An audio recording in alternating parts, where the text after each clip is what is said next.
if it's gonna actually end up working out today, because they just started up the pile driver in the background. So I don't know, I might have to cancel. But anyways, on to my disclaimer. Not a medical professional. Nothing I say is intended as health advice.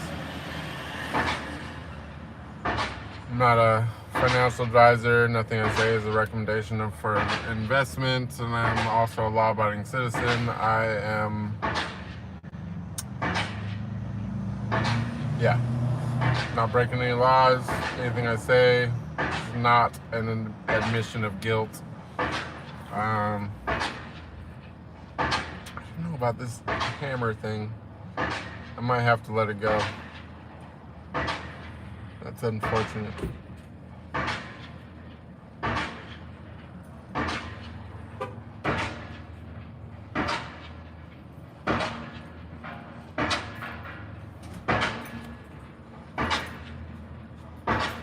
Welcome to Devastation. Thanks for being the first person here. Yeah, you know what?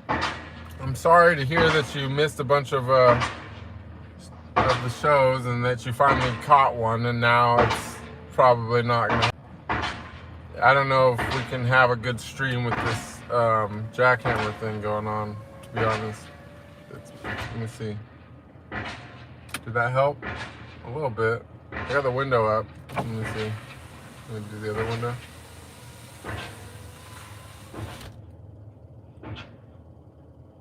What do you guys think? I do have a channel on Telegram. The Telegram channel is Bruce Venture Live. There's a link in the bio. Highly recommended to be there for updates. You guys, I don't know about this fucking pile driver thing. Fucking up my vibe. This might just be one of those days. Thank you for the link, Noy, to the Telegram. Yeah, I had some cool stuff to talk about. I had some. Oh, fuck. That sucks. I had a weird, an interesting spiritual experience the last couple days. Just was thinking about, I wanted to share it, but I don't know. I feel like the vibe is off. So yeah, I don't know. I was like, normally after I have like a spiritual experience, I always get super tired and sleep for days. I've been over this a lot for the people that have been following the story. But a couple days ago, I had a backwards upgrade where I randomly got super tired. And then, I had woken up early. I woke up at, 5, 6 o'clock in the morning, and I was asleep by like 10. Ended up sleeping all day, woke up for a little bit of while, went back to sleep at by 9. And then the next day I woke up, I was having a very troublesome stress. In the midst of my stress, I think I got some kind of a activation for the first time in a while, which also, it was like there's a couple factors involved there, but anyways, the interesting thing which I noticed was that I had a similar experience that I had another time when I was earlier on in my development. There was one day when this is maybe sounds gross, but I cleared my nose or whatever, and there was like, I felt a little pain. I don't remember what side it was last time. This time it was on the right side. Like almost as if maybe there was like something agitating my sinus cavity on one side.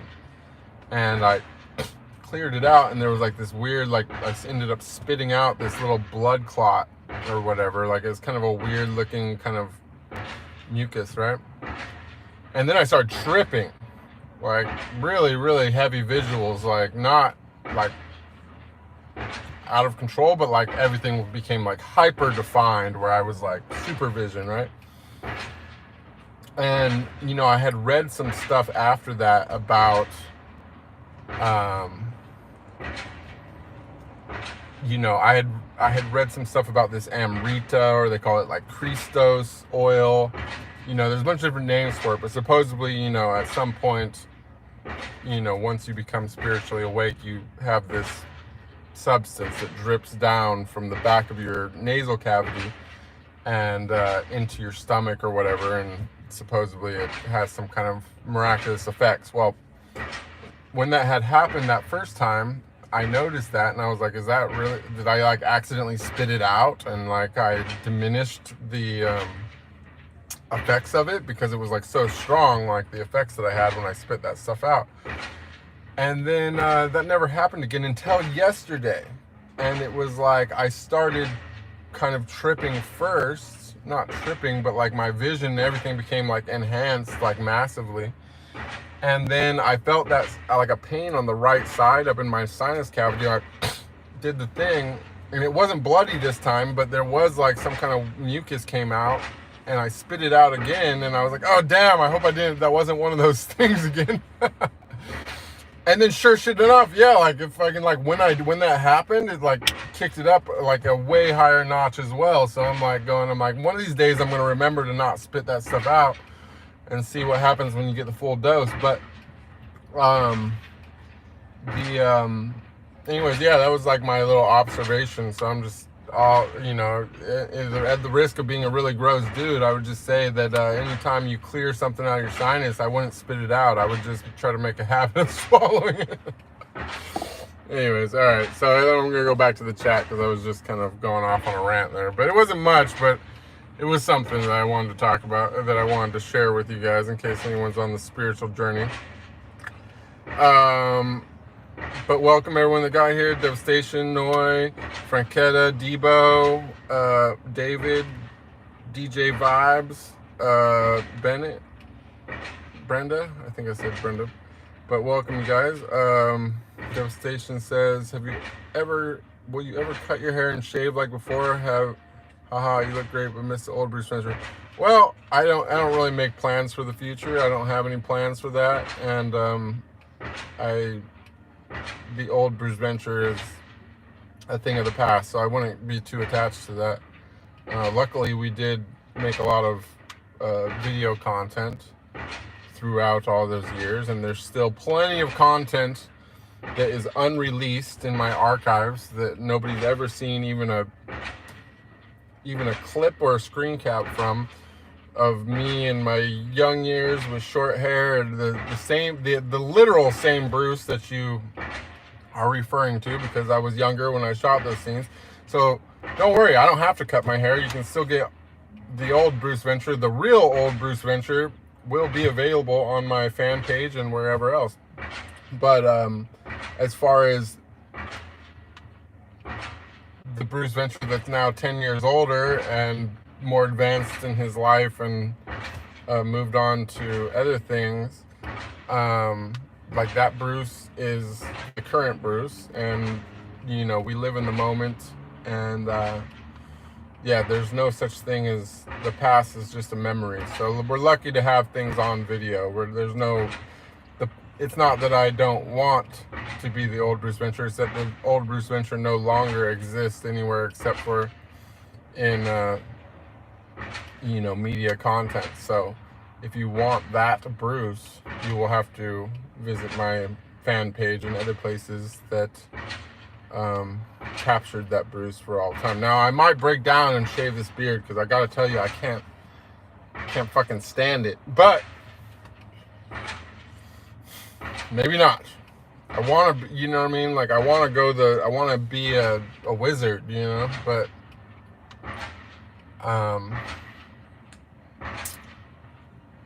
I just grow such horrible facial hair, and it's just so annoying when it's like touching my lip. I don't like it. As soon as it touches this bottom lip, I'm like, ah. Anyways, my real name is neither of those, but you can call me either. Happy Tuesday, everybody. What's the noise? The noise is horrible. I believe it's a pile driver. I'm not sure if I know what a pile driver is, but there's a large contraption that's hammering nonstop. It's very large, and I'm assuming that that is what a pile driver is. It certainly looks like one. Devastation says, can I ask you how your spiritual journey began? I see that you talk a lot about it in your lives and would like to know if there's something that prompted you to take that path and what type of cult. I didn't join a cult. No, I was just driving through the desert one day, and I was chanting the Om like this.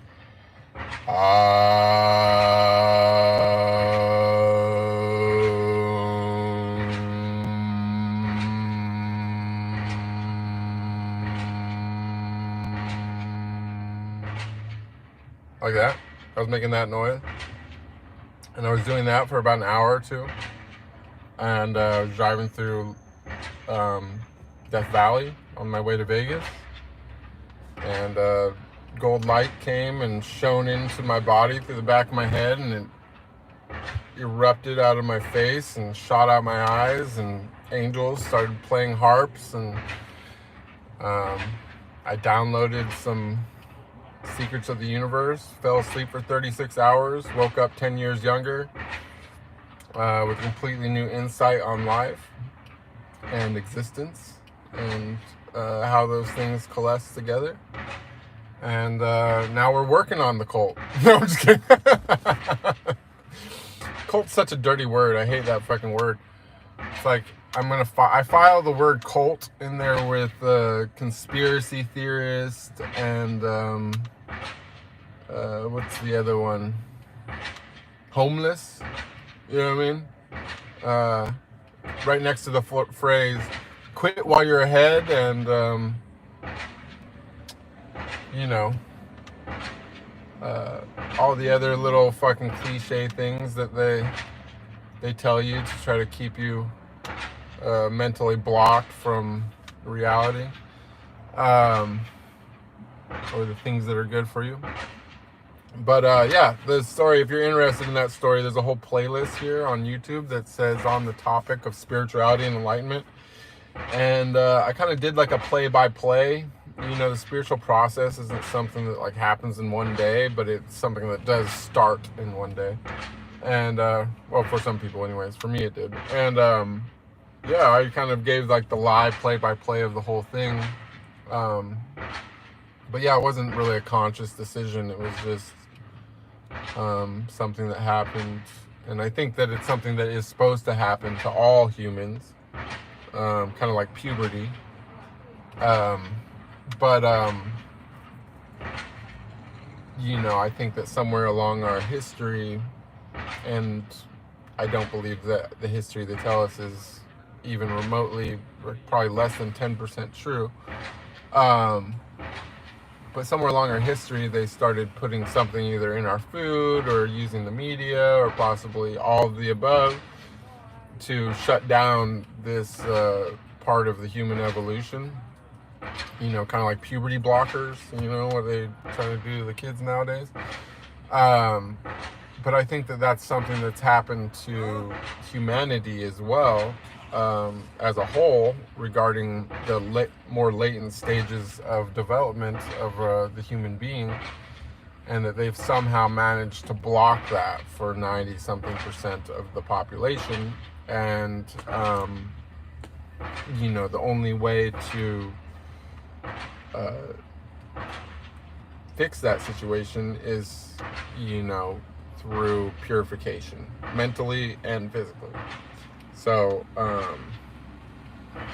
you know, if you're interested in that, I would highly recommend the playlist on the topic of spirituality and enlightenment, so you can kind of get more in-depth description of that journey as it happened on the play-by-play. There's also a stream, if you're more of like a, less interested but semi-interested, I would just watch the stream that's like 2 streams ago that says Bruce Venture gives a summary of his, or synopsis or whatever it was, like, I don't know, scroll a couple back, but there is a stream where I did a full summary of everything that happened so far. But things are still happening. Whatever happened yesterday wasn't a huge thing, but the underlying theme of it, interestingly enough, which is yet to be proven if it was true, but at the moment yesterday, I felt that I downloaded the discipline program. That's what I was meditating on yesterday. I had the most amazing meditations yesterday. I was full blast in it. My hips fucking opened up. I popped right into Siddhasana with no warm up, which is unusual for me, I'm happy that I'm finally making that progress, because I put so much work into my hips, and then it felt like they had just only gotten worse at some point, because they were just beat up from me trying to break them open all day long for a month. And I took some time off. I did some rest, and then now the effects are showing. Like, my right hip is finally freeing up, and I can finally open that hip without like a dramatic long warm up like I was doing for a long time. So it's pretty cool. And welcome back, Annabelle. Good to see you again. You know what? I felt so bad last time when you came to my stream, Annabelle. You asked a great question, and you were actually asked one of the only questions of that day, and you got me started on this whole thing, and that actually ended up carrying on through like multiple streams, because people kept coming back and asking me about that. So apparently people are really super interested in what the hell to do to escape the 9-to-5 grind. But I just wanted to apologize, and I wanted to say that I didn't mean to be harsh or whatever on that stream. Maybe you didn't take it like that, but after I rewatched it myself, I felt that I was a little harsh last time. So I just wanted to apologize and say thank you for the great question. I've thought about that a lot, and if you didn't catch the last few streams, we've expanded on that concept for the last couple streams. Do I practice meditation? I do. I practice a lot of meditation. Devastation says, so I'm sorry, I think that outside of your work, you are a really focused and open-minded person, and in that way I admire and envy, since it is an everyday problem for some people. It is. It really is. It's one of those things, I think it's really, an interesting thing is like, a lot of people like, most people don't even know what enlightenment is. They know that it's something that they should seek, but they don't, or that it's a good thing, but they don't actually have a real concept of what it is. And the other thing is that most people, when they think of enlightenment, they think of enlightened masters, which there are out there in the world. But enlightenment isn't always a result of mastery. Sometimes mastery is a result of enlightenment. And so, if you're able to gain what I call, maybe people differentiate this differently, but in my eyes, there's degrees of enlightenment, because the spiritual process happens, or at least has happened for me, in, it's been going on now for over the course of a year, and every experience has been slightly different, and some of them have been really dramatically different and really heavily involved. And so I call those like the degrees of enlightenment, because it's impossible to like understand everything at once without like crushing the human mind, so it breaks it into little doses. So it's like, first, is the concept of that you existed before this body and that you will exist after this body. That's the first degree of enlightenment in my eyes, personally. The second degree of enlightenment is that we as humans are all one, and there actually is no good and evil. That the evil is what creates the good. and so on and so forth. The next degree of enlightenment is the realization that everything is conscious on this earth. Or actually, I guess that wasn't the phase that it happened. Next, it was, I had some kind of interesting experience where I realized that we are attached to the celestial bodies, and that we are in fact rooted in that. The next degree of enlightenment after that, which I discovered, was that the interconnectedness of all things here on earth, and that everything is conscious, even things that are not alive in the sense that we think of them.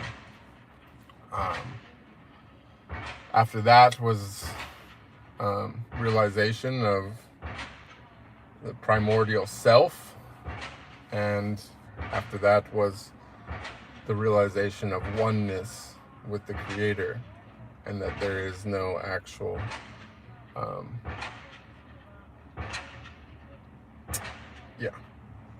there's, you know, it's entering the state of non-duality, which is quite a big one. And from there, I don't know what comes next. I imagine I have some imagination towards it, but you know, whatever I would have imagined, every time one of these things happened, I thought it was the most intense thing that was ever possible to happen on this planet, and every time I was wrong. And that there was something many amplitudes higher to achieve after that. And so I don't know at what point, you know, these realizations will come in totality, or if ever, but I do realize that mastery has nothing to do with these things, other than these things showing you the need for mastery and the path towards mastery. You know, then, you know, my most recent one, which was yesterday, was, you know, the realization that discipline is going to be the root and the key to mastery. So as much as, you know, in order to, you know, if you want to progress as fast as possible, like lightning speed through spirituality, like spirituality doesn't have to be a long process. For many people it takes 10, 20 years, whatever. But for other people it doesn't take any time at all, because they're willing to do the really, really, really hard thing, which is to completely, totally just control, alt, delete, wipe everything from who you are. You know what I'm saying? If you just delete your personality, what is left is God. You know what I'm saying? Because we all exist from a single source, and that single source didn't necessarily like create everything. It broke itself into many, many, many, many pieces. The fact that all these pieces have been broken apart doesn't make them disconnected from the whole. It just makes them an extension of the whole, which doesn't necessarily sense everything outside of that piece in the same way that the whole does. You know, so that's kind of where we're at right now, mentally. Max says, how is it possible to determine one's real name? How can a soul be named? Well, I don't know, Max. For me, I went to a temple, and it's a really weird experience. I'm sure you watched that stream, but it's, you know, I made an offering to a yogi that's passed away, and he came to me when I was in a really deep meditation, and he told me my name. And it was weird because that's when, like, I went, you know, I was in the middle of this crazy deep meditation where I was like seeing God and everything. And then when the yogi came, his presence came to me and told me my name, I started to see myself in everything. And that's when I like merged into the earth, and the earth became like an extension of my body. And I was like looking around, I could feel every blade of grass as if it was like, you know, my own skin, you know. And when I'm like looking at a tree or at the sky or at the ground, I'm like looking at it and I'm seeing my own body. I don't know how to explain. It's not like the ground turned into my skin or my skin turned into the ground or anything like that. Like nothing in the sense of you'd say I became the earth, but in the sense of like when I was looking at the earth, what I seen was me. You know what I'm saying? I seen myself in everything. And it was only at the moment when I realized or was told my name that happened. So I don't know how it's possible to determine your name. I'm not, you know, or maybe you are me. Maybe we're the same being and that's all of our names. I don't know. I haven't mentioned the name because I don't know the answer to that, and I don't want to ruin the surprise for you if you happen upon this experience. I want you to also be as shocked and bewildered at the truth as I was at the moment. So there are some things I leave out, you guys. I tell most of the story.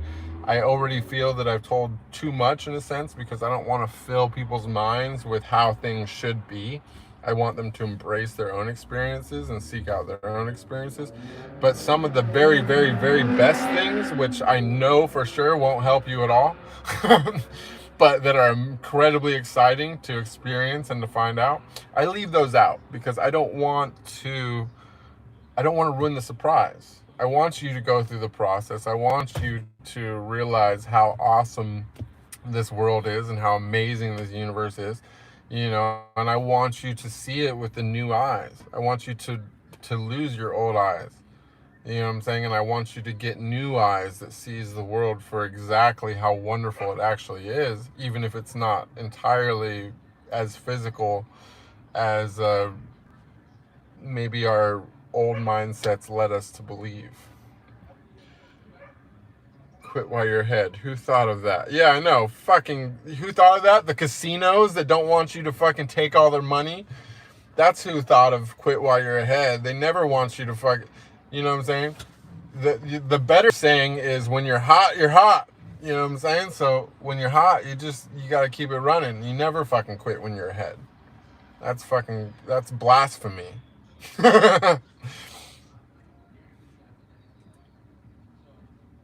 Or quit while you're ahead after you win. Yeah, no, the thing is, the winning has to go on.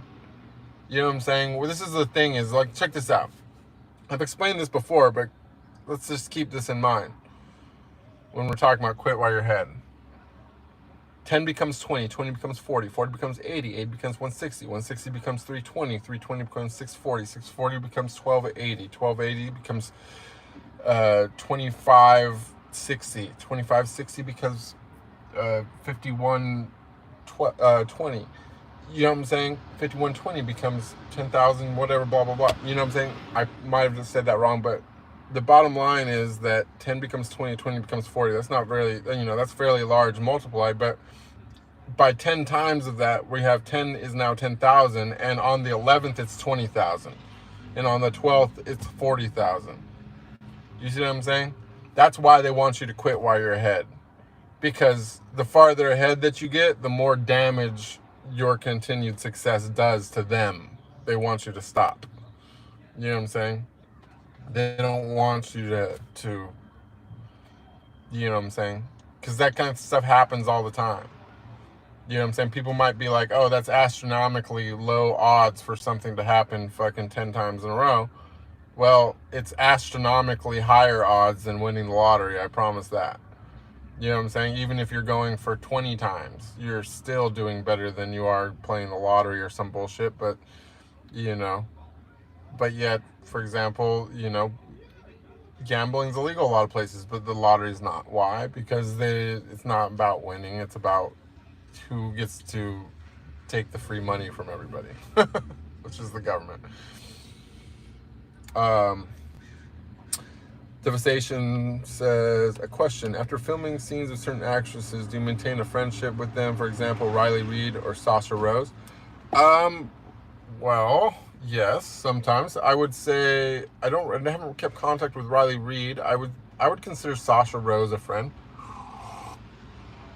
You know, I did a lot of scenes with her. I actually have a lot of unreleased content with her as well. So back to your earlier question of, will I ever cut my hair? No, probably not. But I will release scenes with people like Sasha Rose from when I had short hair that nobody's ever seen. So there's that. Max says, I loved how balanced you are, Bruce. Thank you. That is an amazing thing. The station says, I don't know if I admire Bruce Ventura or Garrett Don Kudo more. Well, you know, they are just two sides of the same coin. You know what I'm saying? It's just two sides of the same coin. Annabelle Imperial says, Baha, no worries. Oh, wow. I'm going to have to get back and watch. Hey, you were not harsh. Like I said, I love hearing your perspectives. Well, thank you for taking it. That's how I meant it. I didn't mean to be harsh, but I was just like, you know, it's hard to like tell somebody like, you know, fuck your job. You know what I'm saying? Like, I feel bad. Like, you know what I'm saying? Especially when I'm over here, I'm in a financial like despair over here, but I'm still over here like, fuck your job. You know what I'm saying? So, you know, the grass, you know, it's all about what you make of it. You know what I mean? It's like everybody's got to, you know, make their own thing. And I'm just kind of like, I got my own side to everything. But I want you guys to realize this at the end of the day. Understand, I'm yours. All of you, all you people here that are the regulars and whatever, like I dedicated my life to you. That's what this actually is. I want you guys, I don't know if everybody realizes that. Oh, look, our jackhammer stopped. But like this, what I'm doing right now, I don't have to do it publicly. You know, in fact, I know that spiritually I would benefit massively from going into like silence, maybe even like going into like nature and just becoming like an animal. You know what I'm saying? Like these are the kind of things that I think of when I'm like, I can expand myself, my consciousness, like I can achieve, you know what I'm saying, godhood. But like these are the things that I'll have to do, and then someday I will do them. I have every intention, but in the meantime, you fine people are my biggest gambit if anyone plays chess. You know what I'm saying? Like I have thrown out the old and I've given myself to you. You know, so you all are now responsible for me. So, but I'm also responsible for you. Like I'm doing this because I truly believe that this is information that can help liberate people, and I want people to be free. You know what I'm saying? Because most people can't see the bars is the problem. Most people cannot see the bars around them. And that's just the truth. And yeah, everything I do is with the intention of helping not just the people that love me, but all people, even the people that don't even know who I am or you fucking hate me. But I want to help everybody. And so this is what my life has been dedicated to, because I realize that I personally am happy with very, very, very, very, very little. I'm happy with much, much, much less than probably most people that have the technology to watch these streams will ever have. You know what I'm saying? And so the freedom that I have gained from that mentally, and like the state of peace that I've attained from that mentally, is something that I want to share, because I have, you know, I've been in Babylon obviously, and I've been, you know, I've lived all the different lives. I've done it all. And you know, this is the happiest I've ever been. This is the most peace I've ever been. Now, and then I realized that I can still go back, and in the process of mastering this, I can go back and collect the pieces that led to this. I can collect the pieces that were good in my old life, and I can add them into my new life and my new frame of mind. So I don't have to stay like this forever, but it's like a full circle. It's first you have to first realize that happiness is within, that peace is within, that liberation is within. Once you realize that, then you have to solidify it within and make it who you are. Toss out that old personality and become the new personality.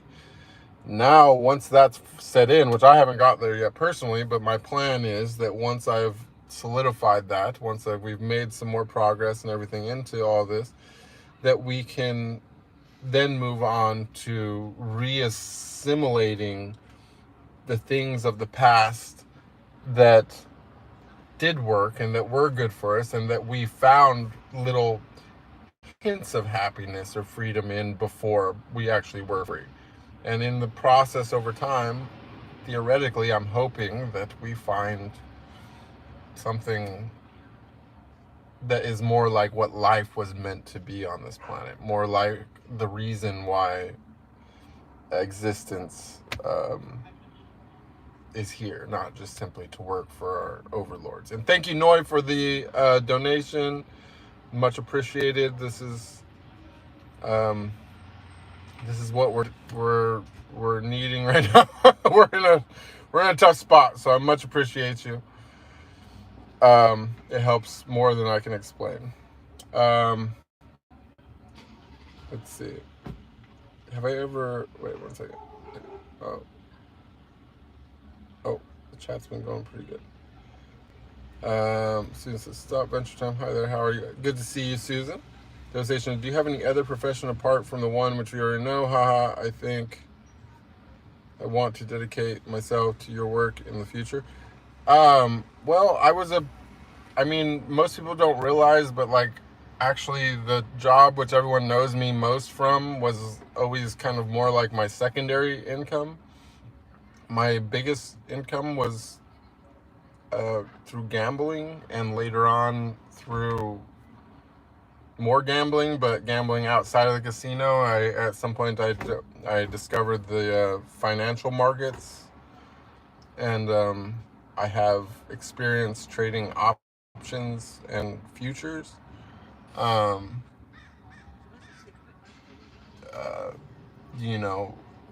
Aside from that, I write a lot. I've never published anything, but that's always been kind of like how I view myself, and also was the reason why I did the acting and everything else, and also the reason why I'm willing to take such crazy risks and basically just burn my life to the ground at any moment, because I view myself as a writer, and at the end of the day, every experience that I have is more material and more content that I can write about, and in the end, not that the first thing that I ever publish is going to be my life story or my memoirs, but my memoirs are essentially what I consider my life savings. You know what I'm saying? My memoirs are what I intend to retire off of, if indeed I ever, or not to retire off, but you know what I'm saying, my later years, how I intend to support myself. People always say, what are you going to do? When it's I'm investing in my memoirs is what I'm doing. So, it's, and in the meanwhile, that's just my saving. That would be the equivalent to my retirement program, or my 401k or whatever would be my memoirs. But in the meanwhile, my insight, not my memories, but my insight, the things that I've learned, whatever knowledge that I've attained, and so on and so forth, that's what I intend to be my new job or my new career. And I'm hoping that now that we're monetizing here on YouTube, that this can grow into an outlet, because when I came up with this plan initially, this was when I was in prison before MySpace, you know what I'm saying? When I got out, MySpace was the thing, you know what I mean? And I thought it was so cool. But you know what I'm saying? Initially when I came up with this writing thing, which I will, write, but since this new technology of YouTube exists and stuff, maybe it's not necessarily necessary for me to do 100% of my, sharing of knowledge that is my new career. through writing, but rather I can do it here as well. So we'll see. Have I ever... Devastation says, oh wait. Max says, maybe I found your work as a kid to now upgrade with the help of your streams. Yes, exactly. Listen, this is what I've been telling everyone. Like, it's weird, okay? It's weird for an adult film star to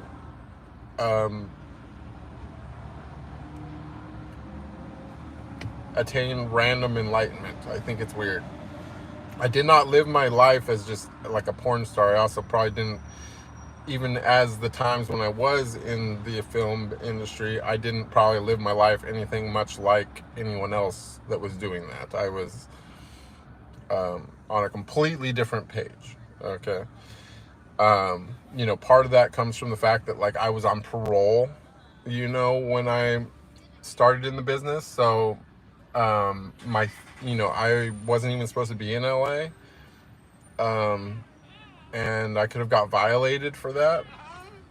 And so my theory through all those years, for the 3 years that I was on parole and in the business, or I guess 2, because of the first year I wasn't, was before I started, but for the 2 years I was on parole when I was doing in the business, like, my theory was this, and you guys can live by these words. Listen to these words. If I have nothing, I have nothing to lose. That was my famous words throughout the 2 years of parole when I started in the industry. And so throughout that whole time, I never had more than I could fit in the back seat of a Honda. You know what I'm saying? Not that I had a Honda or anything, but it was just, I'm just throwing it out there. There's like, you know what I mean? Like, I had a buddy that used to drive me around and rescue me from all my psychotic girlfriends. This is back before Uber. And, I always, like, kept my, I wanted to make sure I could pack everything up in a few duffels and throw it in the back seat of the driver's car and get out of there. You know what I mean? That's the way I lived for years. And then after I got off parole, obviously I'm making great money or whatever in the industry and this, that, and the other. And so, like, at some point I started collecting a bunch of crap, which I'm now trying to get rid of now through the process of domestication. And I realized through all that I was never as at peace or whatever as I was when I was actually at the lower point of my life. I should have been at a super high from being off parole and free and all this and the other, but at some point I realized that all this shit was weighing me down, and that I was on the right track when I was on the, if I have nothing, I got nothing to lose. And this is the same thing as you can look at in, business and other things like that, is like, be risky. This isn't a recommendation for an investment, but fucking, what do you have to fucking lose? Like, they're gonna tax you on whatever you fucking make. You're gonna write off whatever you spend to try to make more. So why not fucking be risky and try to make, fucking go get rich or go home broke. You know what I'm saying? Don't fucking shoot for the middle ground. Don't pussyfoot around. Don't be afraid. Put yourself in a position. Put your back against the wall. Find rock bottom. Work from there. You know what I mean? Like, that's fucking how I do it. I'm not telling anyone that they should do that. I'm just saying, like, this is my process of me talking to myself. Is like, fucking what? Like, we work with our back against the wall. We got nowhere to fucking go but forward. You know what I'm saying? We work from fucking rock bottom. We got nowhere to go but up. You know what I'm saying? Like, you'd be bouncy. Don't be afraid to hit the ground. Like, for me, like, I found a new peak every time I ever hit the ground, so I fucking welcome the ground. You know what I mean? Like, that's my thought process of it. So, like, we don't know maybe this will turn out to be a horrific, decision that maybe in the end everyone will look at this and be like, don't do what Bruce did. Bruce was wrong. You know what I'm saying? But we'll never know that until somebody does it. So I'm the guy. I'm the experiment.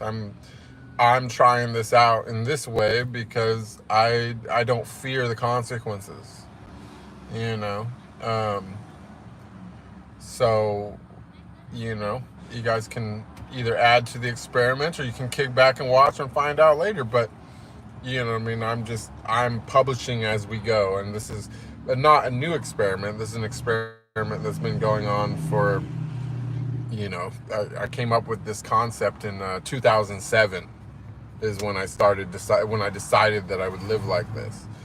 So, so far it's led us to, I mean, I had some high moments financially. I also got, I got to experience 1,000 women or so, which is like my favorite thing in the world. I feel still mentally acute. I feel healthy for my age. I'm about to be 39, and I don't have any gray. I got all my hair. Like, I'm happy. I smile in the morning, So these are just, I'm just explaining the experiment so far and the results so far that we've gotten. And this whole spirituality thing is not planned. It's not it was never, ever until last September. This was never, ever a thing that even crossed my mind as something that would be important to me or substantial in any way in my life. I never really personally, the weird thing is that I never really, I always kind of cared about the money, and that I always just thought, it's like this, my path that led me here actually was motivated a lot by monetary gain, because even though I was living for the life story, and that the life story was always going to be, it was always supposed to be like this, like that was always going to be my equity, is telling the memoirs. But I wanted a happy ending for the story, and the only happy ending that I ever envisioned until last September was the happy ending of me getting rich to a point that I couldn't lose it all. Now, I realize now through experience of financial markets and so on and so forth, I realize that amount of money does not exist. And that you can lose anything amount that you want in about 2 seconds. But you can also gain anything you want in about 2 seconds also, and it doesn't really take that much to get started. So that's like the kind of thing that kind of washes that whole thing away, and you realize that these fucking numbers are so manipulable. You know what I'm saying? Like, it's not backed by anything, but whatever, that it's all fucking just bullshit. And that if you actually have the knowledge and the logic and the reasoning to know how to manipulate these numbers, then it really fucking puts everything into perspective of exactly how much it's all just a big mindfuck game to keep people working. And that the real value and the real gold and the real riches are internal riches, are mental riches, and and as far as like outside of yourself, they are the riches is like your reputation and your your impact on the earth and your ability to help others, because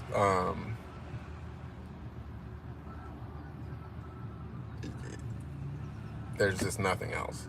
You know what I'm saying? All this other shit, like, even if you get it, you'll be happy for a very, very short amount of time about it before you get used to it and it becomes whatever. But you will never get used to, you'll never be tired of helping people. Like, you know what I'm saying? Like, seeing an impact that you make on the earth, or things like this, like, you know what I'm saying? Reading from other people, like, of changes that you made in their life positively, that never gets old. So it's a beautiful thing. Anyway, sorry, I'm like extra chatty today apparently. Have you ever fallen in love or dated any of the actresses I worked with? I did. I don't know if I would say that I fell in love, but I definitely dated them, and I thought that I loved them at the time. But there is just so much. Love is such a word.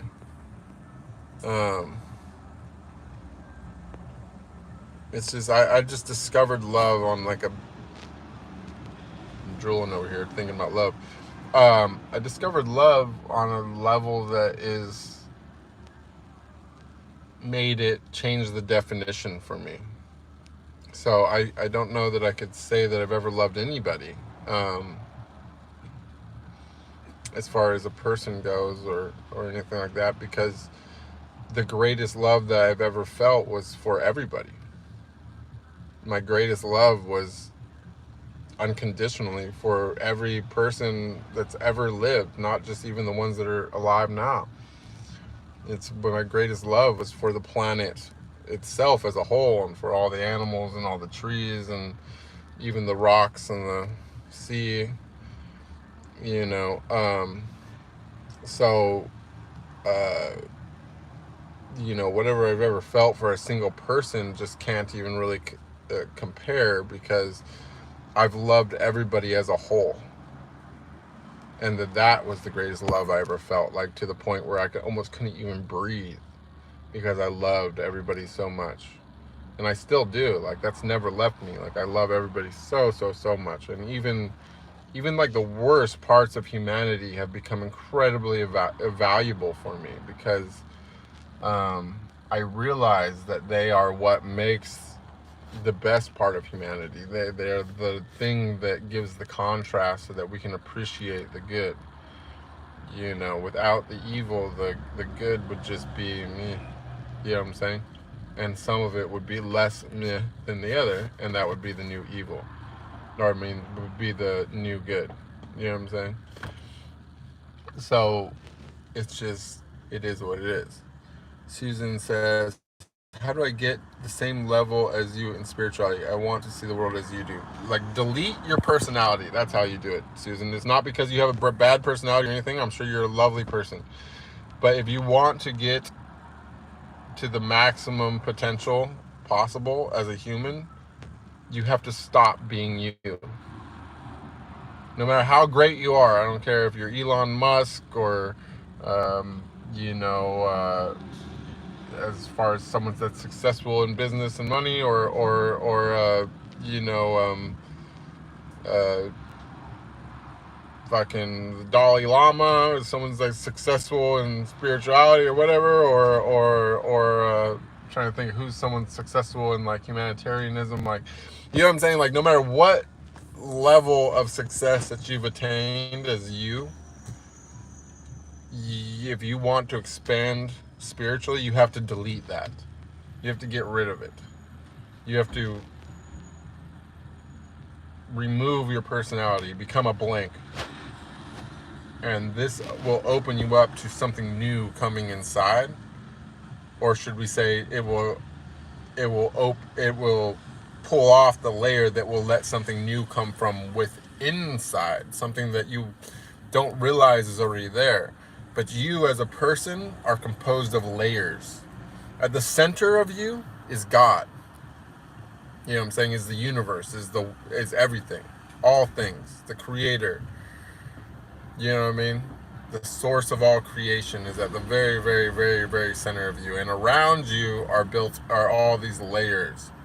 You know what I'm saying? Like the layer around that is, you know, at the very center of you is the source of all creation, and then wrapped around that is God, and then wrapped around that is, you know, your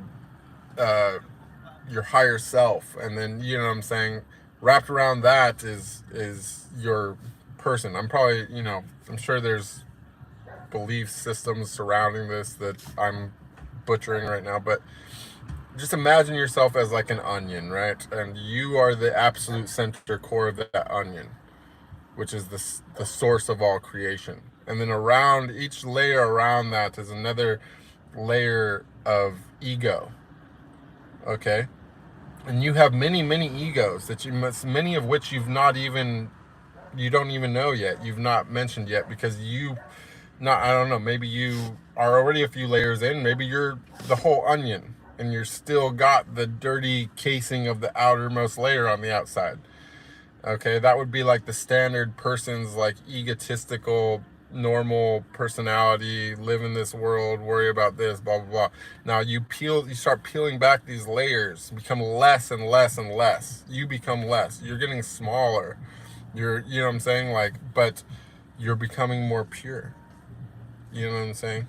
So through this process of purification, we're ripping away your personality, of getting rid of everything that you are as a person, shedding your belongings, just losing your belief system, coming to terms with the fact that you know nothing at all. Like, this is something I can tell you with absolute confidence. I know nothing. I know nothing. You know what I'm saying? And yet people are still coming here to ask me questions because they want to know more about how much I don't know anything. Do you know what I'm saying? So if people are coming to ask me questions about how much I don't know anything, and I'm telling them I don't fucking know anything, and they keep asking me more shit, then imagine how much they don't know. If I don't know anything and they're asking me questions. You know what I'm saying? So if you can grab hold of that thought process of that you know fucking nothing, and that the scientists and all the people that have published shit that you read on the internet, they know nothing. All the writers in the world, they know nothing. All the doctors, they know nothing. That literally nobody you've ever met knows anything. Myself included. You know what I'm saying? But definitely all the scientists and doctors and all these fucking people on the internet and whatever you fucking read in the books, and the authors and all these other people, they don't know shit. They don't know shit. And you don't know shit. That's the moral of the story is you don't know shit, they don't know shit, I don't know shit, nobody fucking knows shit. So the more that you can come to grasp with the reality that you fucking know nothing, and that everything you've ever fucking learned is a lie. Even if it's truth, it's a fucking lie in your mind. You need to fucking believe it could be a lie. Everything could be a fucking lie, except for what you see with your own eyes.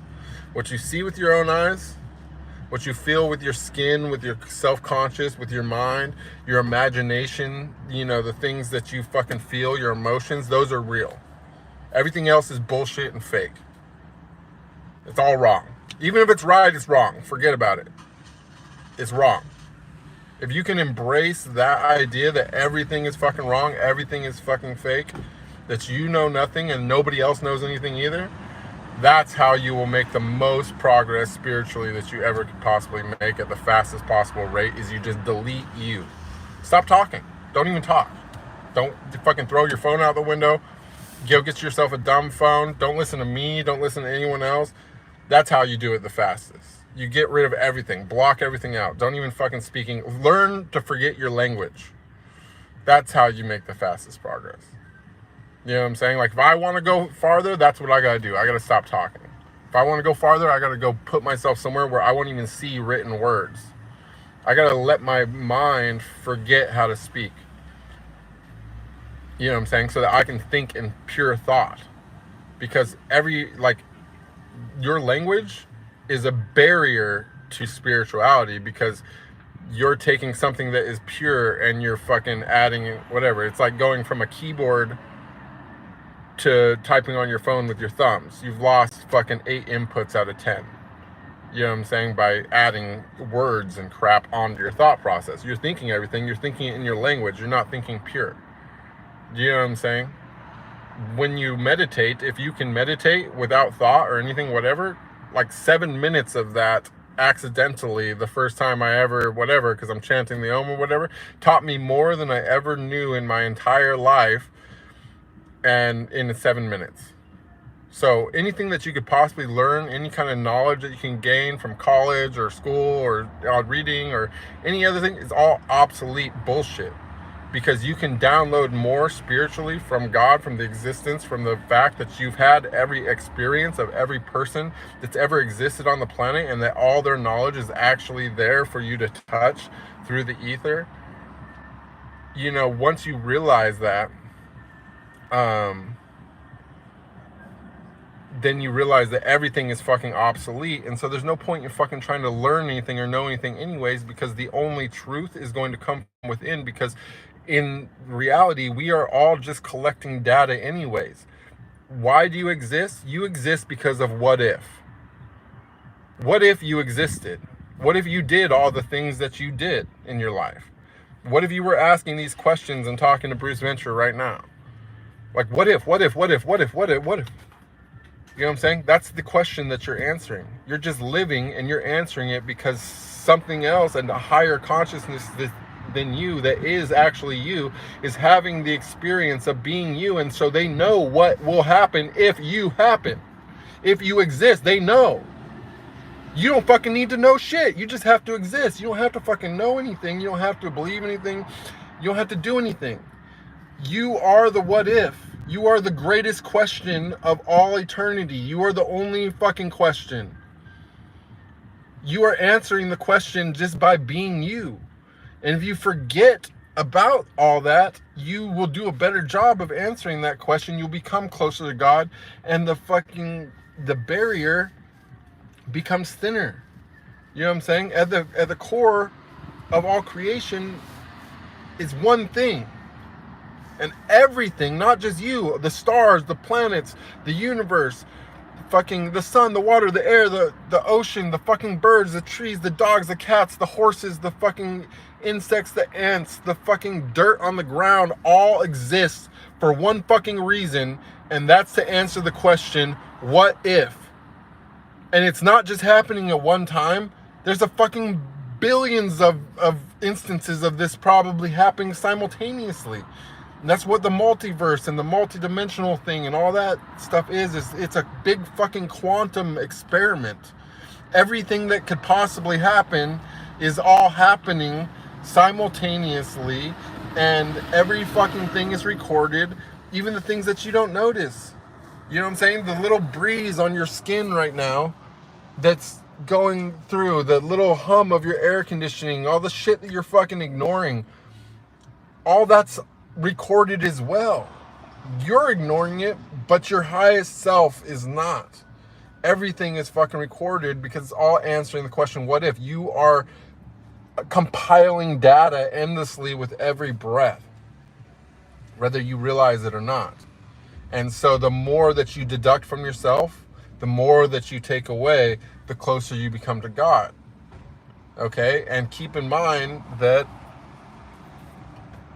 you know, that's the fucking, that's the thing. It's a fucking, like, there's no, like, okay, it's non-dual situation, so there's no room for competition really between everybody, because we're all actually one, right? So it's weird because there's this spiritual ego is a real thing, and it seems like that because in reality everybody actually is in a ladder of layers. Like, we actually all ourselves are the layers around God as well. Do you know what I'm saying? So in a sense, everybody is in a hierarchy, but it's a hierarchy of one thing. Do you know what I'm saying? Of like who is getting closest to the center. But the thing is the only thing that you can do to progress, if you want to be move your place closer to the center, you can only take away from yourself. You cannot add anything on. Anything that you add on to yourself is going to push you farther out to the edge of those layers around God. Okay, so you just gotta take away. And that's why I always say, like, I can't teach anybody anything because I don't fucking know anything. The only thing that I can teach all y'all is that you don't know anything. The only thing that I can do for you is that I can help you unlearn things. I can help you I can tell you why everything that you've ever fucking known, everything that you believe might be fucking fake, and probably is. And even if it is real, it doesn't actually exist anyways, because this is a simulated reality. It doesn't fucking exist either. You know what I'm saying? Like, this is a simulation. I suspect that it's probably a simulation based upon something that exists physically somewhere in something. But here, personally, we're simulating that. You know, and the only reason why I think that we would need to simulate something is maybe as if it's actually happening somewhere in real life, or in a physical reality, or in some kind of dimensional plane. Like, imagine this. You know what I'm saying? Like, we can barely really see atoms even with our highest technology, right? or I don't know how the fuck that they're trying to say now. They know that there's quarks and that quarks are made of this, and this. You know what I'm saying? I don't know how they're coming up with all this shit, because like the images that they show are like whatever, but they're not, they're made with whatever, these different sensors and shit. They compose little whatever, it shows, okay, boom. Like we think an atom is made of 4 parts. Okay, because we see this thing made of 4 parts. Well, fucking, you don't fucking know if that one quark is like an entire universe. That one quark could be like a fucking universe. Think about that. You know what I'm saying? And that we could be that same scale different from something else. Like in the same way that we can't even see the quark and we can't tell that it's a whole, this is just a theory. But say you're looking at the quark, smaller than an atom, a fourth of an atom. And you're using the highest technology that we have, and we can fucking see this little fucking thing. We're like, yeah, that exists. But we have no we can only see that much of it. In the same way that before we could only see a molecule, or then after that we could see an atom, now we can see a quark, right? But each different layer along the way, we couldn't see what that other thing was composed of. So what if inside that quark lies an entire universe, fucking billions of stars, whatever, trillions of stars, all this different stuff? That could be like what we are to something else. We could be an infinitely small. And that this could all be an experiment, of the small. You know what I'm saying? Why does that matter? It matters because it doesn't fucking matter. It matters because it tells you the reality that you'll never fucking know. And it doesn't fucking matter, because you're doing your job anyways just by existing. You're compiling data, you're answering the question, what if? And when you're done in this shell, you're going to just do this again and again and again. And eventually, if your personality becomes divine, which it will eventually, it might take a long time. But at the moment, when you become so fucking cool that the supreme personality Godhead decides he wants to hang out with you all the time for eternity, then you're fucking immortal. And your personality becomes complete, and you become part of eternity. You know what I'm saying? Inside whatever we are living in, because all of those personalities are creating the supreme personality, right? And I suspect, though I haven't actually gotten to see this deep into it, but I've only gotten to see that deep, I suspect that this is something that's happening an unlimited amount of times over again. That every universe is creating a supreme personality of which we are each an aspect of. Do you see what I'm saying? So I'm sure I just went for a long time. I'm gonna go back to the chat. This is off topic. Somebody asked me if I like Mexican food, and if so, what's your favorite? I understand you came to Cancun. I of course love Mexican food. I like spicy food all over. I don't know if I have a favorite, but they do have very good food in Mexico. Max says, I'm happy with one room, a laptop, and bed. And there you go. That's literally, if you're happy like that, then you're winning. You know what I'm saying? Now just, just meditate. Meditate, fast. You know what I'm saying? Learn. Like, forget everything that they tell you. You know what I'm saying? Like, they want you to eat 3 meals a day. Eat 1 meal every 3 days. You know what I'm saying? Like, do everything. Like, experiment on yourself. Be a human experiment, and be the scientist as well. You know what I mean? If you want to refer to things that have been compiled before you as, points of interest that you want to experiment with, go ahead. But don't take anything solid. Don't believe that anybody knows more about you than you.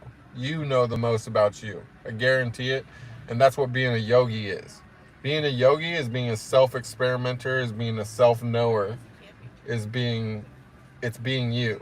You know what I'm saying? It's knowing that you know you the best. Even if you don't know you very well, you still know you the best. And all that means is that you need to know you better. And that's your path to mastery. How do I see balance in life? I think balance in life is natural. I think that balance in life is something that it's achieved one way or another. Now, the question is, is, can you see the balance, and can you see it being achieved? Can you see imbalances, and do you know what will have to happen in order for balance to be achieved? And if you do, then maybe somebody will call you psychic or clairvoyant, or say you're very good at predicting things. You know what I'm saying? Because it's a law. So this is one of the things that we can see with ourselves and that we can know. You know what I'm saying? Like, we even see it on like a metaphysical, like spiritual level, you know, obviously, because people say things like, oh, don't jinx it. You know, little sayings like that, whatever, is completely non-scientific to be jinxing things, but actually it's not, because we know factually, even though we don't know all, you know, the mechanics going into it are way fundamentally beyond our perception as humans, but we do know that balance is always achieved. We can observe this over and over and over again in every way, both mentally, physically, whatever. There's always balance is achieved karmatically. So if we can, all we have to do to predict things in life and what's going to happen is to see imbalances.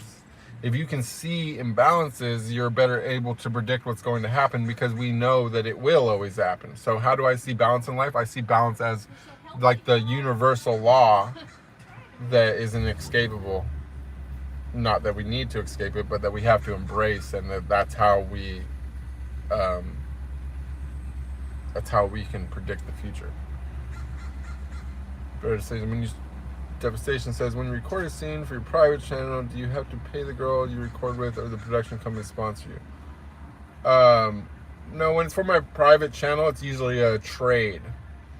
So we just collaborate on the content, like similar to, like, you know, if two rappers were to make a track together, and then they were both to sell it on their individual Spotify's, or one would do another track for the other one, they'd each take one.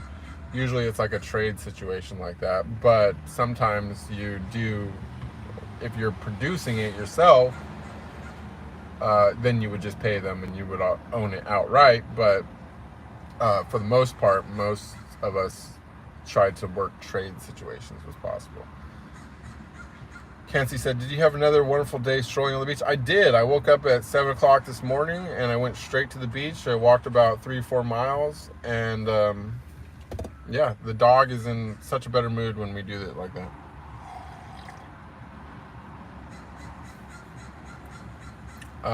Mick says, greetings from Germany. As a gay man, loves to watch me perform. Well, thank you. Welcome from Germany. Thank you for the compliment. Devastation says, I don't understand why you don't have as much recognition. You should have it like some of these other actors. And the reason is, well, those actors are, you know, they don't even have to pay for their own promotion and stuff, because they are contracted for a company with a really super big budget. And, you know, I have only done maybe, you know, less than 20 scenes for that specific company in my whole life. You know, I was more known for the work that I did for the smaller companies. So I would say I would be more of like the underground kind of guy. And then what's more so is that almost everybody in the industry who takes it seriously, which I'm not one of those people, hires what's called, you know, if you're not contracted to a bigger company that actually pays for everyone that does like group PR for all their performers, then a lot of people pay for PRs, which are people that are their public reps, that basically is somebody that you pay to like blow up your fame. So the people you mentioned have that just through their contracts and get promoted, you know, side by side with that contact, versus I'm 100% organic. I've never ever paid for a press release. I've never paid for a PR rep. I've never been contracted to a big company. You know, I've never even nominated myself. Most everybody nominates themselves for awards, or their PR does. like at the award shows and stuff. I've never done that. I've never even submitted myself.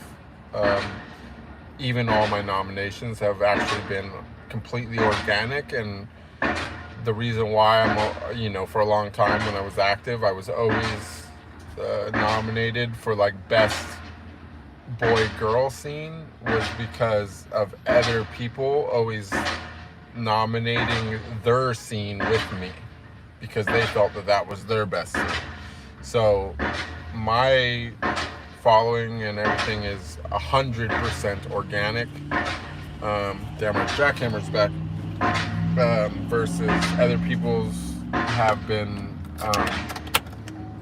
you know, boosted on a more tactical level. Not that there's anything wrong with that. I'm just saying is that that's the difference, and that's the reason why I said that. Annabelle says, do people come up to you in person if they recognize you? Sometimes. Sometimes they recognize and don't. A lot of people don't recognize me with the hair and all that. And then also there's another really weird thing that people do that I've noticed, that like when there's like a place that I frequent a lot, like for example, I'll use like the bar that I used to go to in Vegas back when I used to have occasional beer, local neighborhood bar out in the middle of nowhere, and I was going there for years, and they did not ever say anything to me until sometime towards one of the last few times I went there. Somebody said something, and then everyone started talking to me about it, and apparently they knew the whole time, and I was going there in my scrubby sweatpants and thinking that I was undercover and everything else, and secretly the whole time they knew. So it's kind of a thing. It's a hit and miss thing, but women tend to be more forward with asking or saying something than men do. Sometimes, usually dudes just are like, that. So, John says, you're right. Just try things and see what happens. If you are against the wall, you need to try something different. Exactly. You know. I don't watch basketball. Let's see. Kenzie says, you might see some gray hairs when you turn 40. You think that it's only that I'm 1 year away from some grays? I'm about to turn 39 in November. Welcome, Sorav Kumar. Max says, I have any old coworkers reach out to you in a positive way since your recent upgrades in life?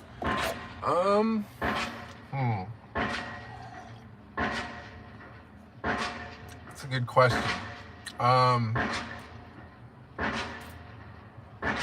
Nope.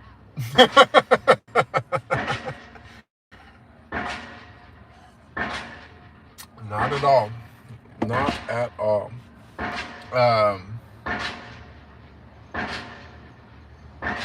No. As a matter of fact, I've actually gotten kind of, I know one company that I was working for regularly, they discussed having me do some more work for them, I heard, and they were turned off by my new spiritual thing. So it's actually lost me work, if anything. You know, plus the hair and all that doesn't really probably jive with their, you know, standard whatever, the unibrow or whatever doesn't really probably fit in too well. But plus when I first made a comeback and I did my I did like 8 scenes for that company that I normally don't work for right when I came back, which was before my spiritual awakening, and I was just not in great shape either at the time. It was definitely like the worst shape I've ever was in during my career, which is also why I kind of lagged on uploading like a lot of the stuff I did from my last trip to Europe and from my last trip to Mexico, because, you know, I knew I had to do it because, you know, as far as training goes, you can't train for sex by jogging down the street or doing push-ups. You know what I'm saying? Like you have to do what you're training for.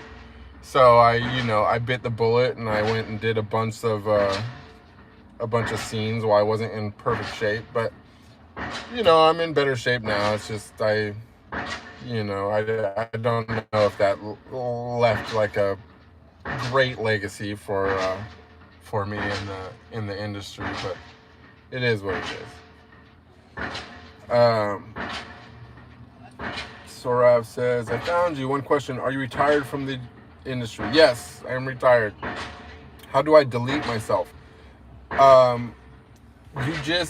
You just stop doing everything that you like to do, and then start doing everything that you don't like to do, assuming that it's healthy.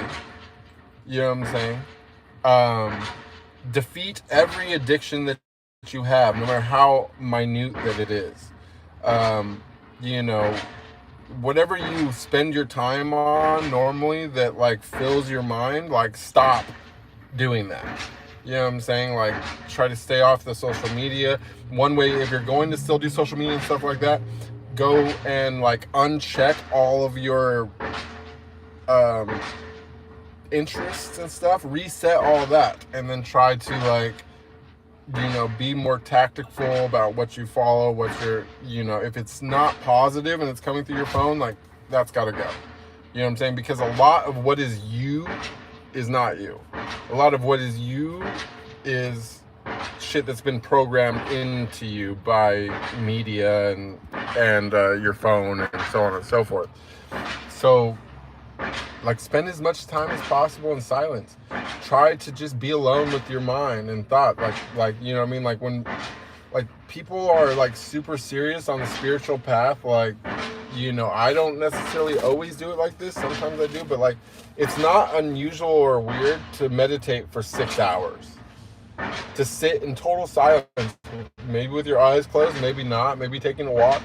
You know what I'm saying? But doing things like that is how you make progress towards letting go of who you thought that you were. Do you know what I'm saying? It's really just, it's anything that attributes to your personality, like let it go. Anything that's unhealthy in your life, let it go. Any kind of, you know what I'm saying? Like reset, like rebuild your circle of people. Like just get down anything that you could, literally anything that you can subtract from you is a win. Even if it's something that you love. You know what I'm saying? Aside from, things that obviously don't apply, like exercise. You shouldn't stop exercising. You know what I'm saying?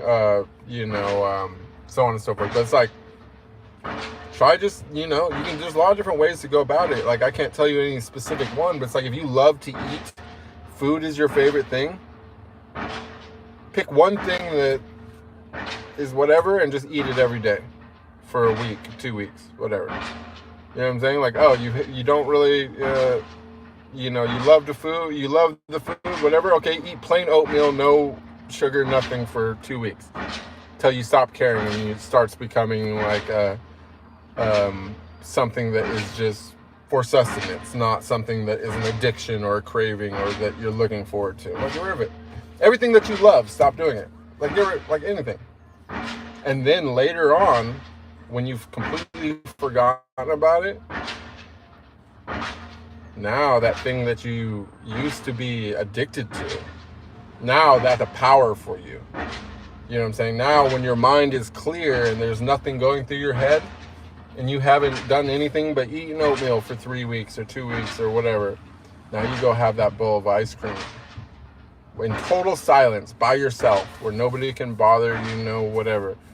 And that fucking normal thing that maybe you used to eat every day or every few days, you look, whatever. Like now that's a spiritual totem for you. You can unlock things with it and, just let your mind run. You know what I mean? Like it's all about learning that you are not your body. Like you are not this physical thing. You are not even the voice in your head. You are what is listening to the voice in your head, but actually you're not even what's listening to the voice in your head. But first you need to become what's listening. Become what's listening, and then you can even delete that. Like, it's layers and layers and layers until you are as pure can be. You know what I'm saying? Like, if you're rich, fucking live like you're poor. I'm not saying to go give away all your money or whatever, but fucking, you know what I'm saying? Invest your money in something, whatever. Go put it as a non-recommendation for investment, but go stick your money somewhere, a long-term investment, something fucking chill, and fucking go, you know what I mean? Like, I used to fantasize when I was balling, like, about just taking all my money, sticking it in a CD for fucking 5 years or whatever, where I can't even take it out if I want to, and then walking out of the house with fucking nothing but a pair of pants and fucking just go see what I can rebuild between now and the time that that CD expires. That was like an idea that I had in the past for like an experimental, like a documentary or whatever, that I was thinking, like, I was so, you know, it was my ego was what was fueling that, though. It wasn't any kind of spiritual endeavor. It was, I felt so big, so good about myself, so much that I could never fall on my face, that I could fucking come back from anything, because I came out of prison and just fucking went to the moon, that I wanted literally the challenge of trying to do it again with nothing again, because I'd already done it and I loved doing it so much. You know what I'm saying? Like, that's how you do that. You just fucking, whatever you don't like, learn to love it. Whatever you love, learn to not need it or not even think about it. You know, there's more into it, but like, that's, I think, a hard enough place to start for anybody. And literally the beauty of it is that if you purify yourself enough through fasting, through mental detox, and so on and so forth, eventually, like, these answers will already be inside you. You know what I'm saying? You just need to get off the first couple layers before you get to the teacher. The teacher is not buried that deep inside you. You know what I'm saying? The teacher is only a few layers in. If you can peel back just a few of the outer layers, you will become your own teacher, and you will intuitively know what you need to do for spiritual growth. But you just really need to get to that first level of enlightenment, which is the classic light. You know what I'm saying? Like, you gotta fucking tap into the light, and that happens through purity, through austerity, through, you know, those kind of things, and then you can, you know, continue from there. Devastation says, you're a very extroverted person. That's actually not remotely true. I am actually a hardcore introvert. But it's interesting, because I've actually heard people say that before, and people always said, well, how can you be an introvert and be in the adult business? Don't you have to be very extroverted to do that? And I used to always say no, because I was in the adult business for me. I was in it for my experiences, and I was, you know what I'm saying? It was all about what I was, you know, it was never about, you know, of course it was, you know, about the partner. Like, I wanted to make them feel good and this and the other, but it wasn't really like, I didn't think of it as like a social event. You know what I'm saying? Like, if for me, it was like, how good could I be at this thing? Like, how good could I make this person feel? Like, I make them feel. You know what I'm saying? So it was never an extroverted thing. It wasn't like, oh, I wanted to go be around people and I loved being around people so much that whatever. It's like, no, I spent all my time alone unless I was having sex. Which was what I did at work and at home. But, you know what I'm saying, nonetheless, that's was like my main thing. So, you know. Joe Lucas says, holy crap, solid 10 days of work, dude. I don't know what you mean. I'll tell you what, weird thing though that happened is like I fell asleep that day, the other day, and I woke up and like my hair was like so much more dreaded. It like started dreading in the front. Like, I'm like, oh man, we're going through an ugly phase but right now, but it is what it is. We're on our way there. Makes it. You've produced quite a bit. Do you still have? No, I'm like totally celibate right now. Now I might at some point do something with a woman, but as of right now, I'm celibate. I'm actually going to try to make it to at least the end of the year, I think.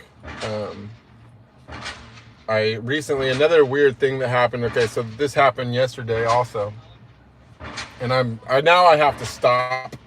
I've now learned. See, so self-experimentally, part of my thing that happened yesterday when I had like the drip and then I started getting the visuals and all that was that I got really, really, really turned on, and I was like I was meditating and I was doing like visual, like tantra stuff in my practices in my mind, and I had already confirmed this recently, twice actually, that I'm able to bring myself to a complete total climax completely visually without touching anything, only just with like flexing my thighs and like that Kegel kind of muscle. And I've gotten so good at that like I was able to do it to myself multiple times repeatedly, and to the point that I was like, I felt like I could have done it as many times as I wanted to, and I just was like, okay, that's enough, I'm gonna stop, because it's like weird, because it just always like leaves you like set up for the next one when you do it completely and totally mentally with no physical aspect to it. And I realized that, it's like I still think that it's important. I think that still is kind of like breaking the abstinence thing, by releasing that substance that you really need. But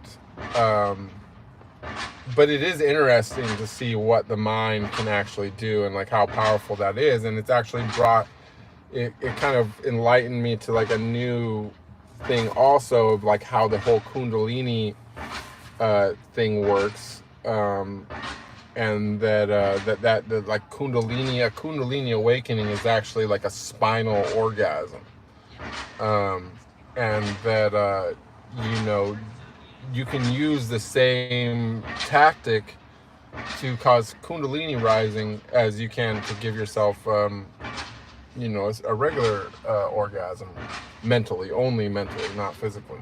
So and so the trick there, which I will share with you guys, is don't visualize something visual. You know what I'm saying? Like, don't, like when you're spending time with your god or your goddess, if you do practice tantric tantra, tantra. But if you do practice that kind of thing, you're spending time with your god or your goddess, rather than focusing on what they look like or some kind of visual representation of them, building them as like an image, try to focus on the feeling. Try to focus on what their embrace feels like. Try to focus on what their actual, you're merging with them feels like. Focus on the feeling. You know what I'm saying? Try to come with a visual, use your visualization to visualize a feeling instead of a vision. Do you know what I'm saying? And through doing that, you can achieve climax. Now, if you were trying to do it for your spine, then for me, like with the feeling, like I would be, focusing on areas and the nerve routes, through that section, and I can, make it really acute to the point where like I feel like all the nerve pathways, like, and but you can do the same thing with your back. And so this is like, something you do is like while you're breathing, you kind of like can like follow the air as it goes down into your lungs and the adjacent part of your spine that it's following, and then you can like as you kind of want to get your hips rocking, you can kind of focus on that sacral, or on the sacrum, and this is kind of like would be like the equivalent to like the most sensitive part of other organs or something. So like one way that possibly that you could practice to become better at raising Kundalini is that, I've now mastered it, so I'm going to stop doing it. But it was very easy for me to master because it's something that I basically already had to learn to do with my job, because I've always been able to control my climax as part of what I'm doing, professionally. But now I'm able to do it without any kind of physical stimulation at all. And in doing that, I can now, afterwards I went and applied it to raising Kundalini, And in focusing on that feeling in the sacrum of, you know, if you maybe you need to at some point have some type of Kundalini awakening in order to like really know what it feels like when that energy starts moving. But by focusing on that, you can excite yourself spinally to the point that you have a spinal orgasm, and then now it's like you don't even need to be here anymore. You can just do that, and then your body will work itself out, and you'll start having big spiritual upgrades. Rachel Zinger, welcome.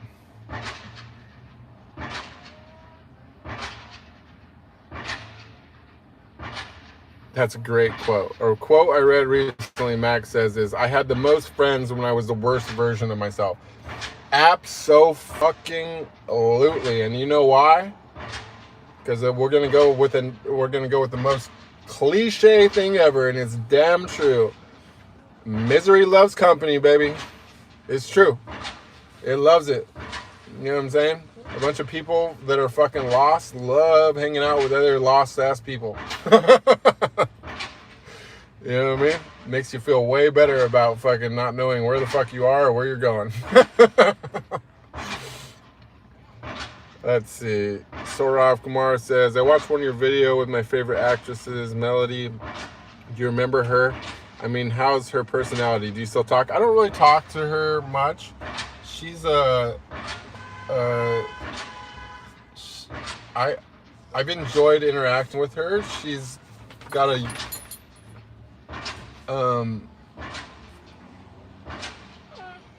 Sam, stop it.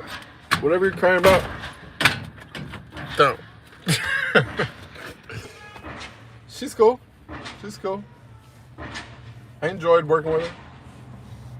I enjoyed more working with her as an actor than as a producer, though. For sure.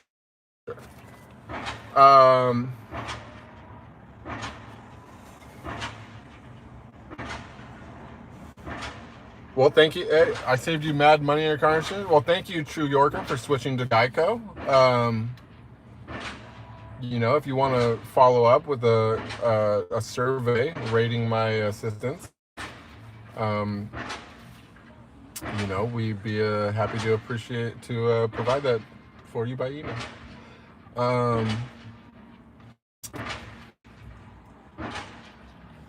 So, anyways, it looks like I reached the bottom of the chat. Do we have any other questions? I don't know if that was a successful stream or not. I hope that explained a lot. It was a lot of me talking with very little prompting, which has actually worked out pretty good. Actually, we got a good amount of questions today. Good prompting. But you think, Devastation, you were new today, but you were a great member. Thanks for asking all the good questions. Well, there was other good questions too, but as far as being a new person, you made a splash. You did your work today of getting me talking. So listen, you guys, this is a donation-based service. We're going through some things. If anyone wants to drop a little something in the chat, there is a button somewhere to do the super likes and super thanks. And your thanks are always met with my thanks. And so much love if you want to help me out there. That's a personal question, Devastation. I can tell you it's on the higher end of what they pay people in that industry, and it's definitely still not enough. So, you know, if that's an industry that's interesting to you, I gotta tell you, you should definitely be in it for the experience, not for anything else. And if you want to be in it for the money, you better learn to be an investor, because it's enough to invest, but it's not enough to be it's not a one-trick pony. You know what I'm saying?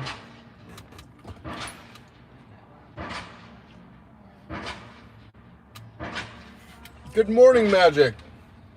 We are wrapping up here, but if you have a question or anyone else has a question, I would very much love to answer it.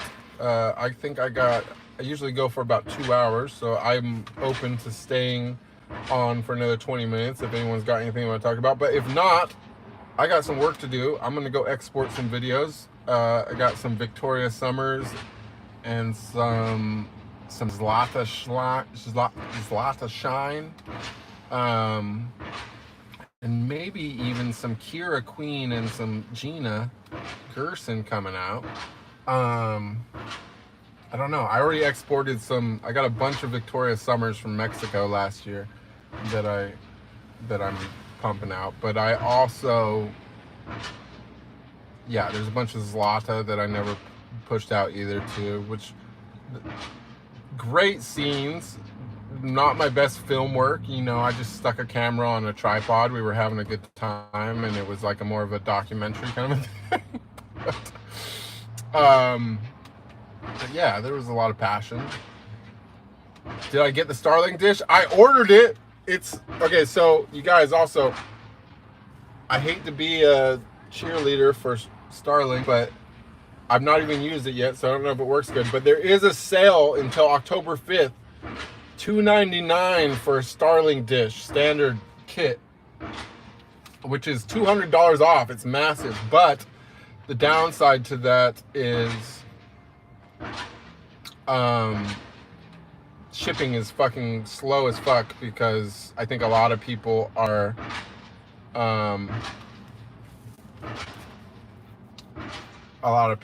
taking advantage of the deals. So my dish will be here sometime after the 2nd of September. So we're looking at a strong September for increasing streaming and content production. And also I'm going to, you know, instead of just being streaming in the front seat of my car, I will now be able to stream from a better camera with a better microphone, and we'll be able to have some nice backgrounds, and you know what I mean, like if you guys loved this, it'll be like this but with better scenery. So our streaming situation is going to massively improve sometime in September. So the dish is ordered, it's paid for, it's a done deal, it's on the way. And right now I'm my next part of the Zelda quest to become a mobile streamer is the battery system, which I've already gotten the charger, and I ordered an inverter from Temu. So I don't know how I've never ordered from Temu before, but I don't know how. It says 10 to 15 days for shipping. I don't know what to expect from a $65 inverter, but we'll see. If the Temu inverter arrives, then I'm just got to go pick up a battery, and we're going to be like fully on and cracking.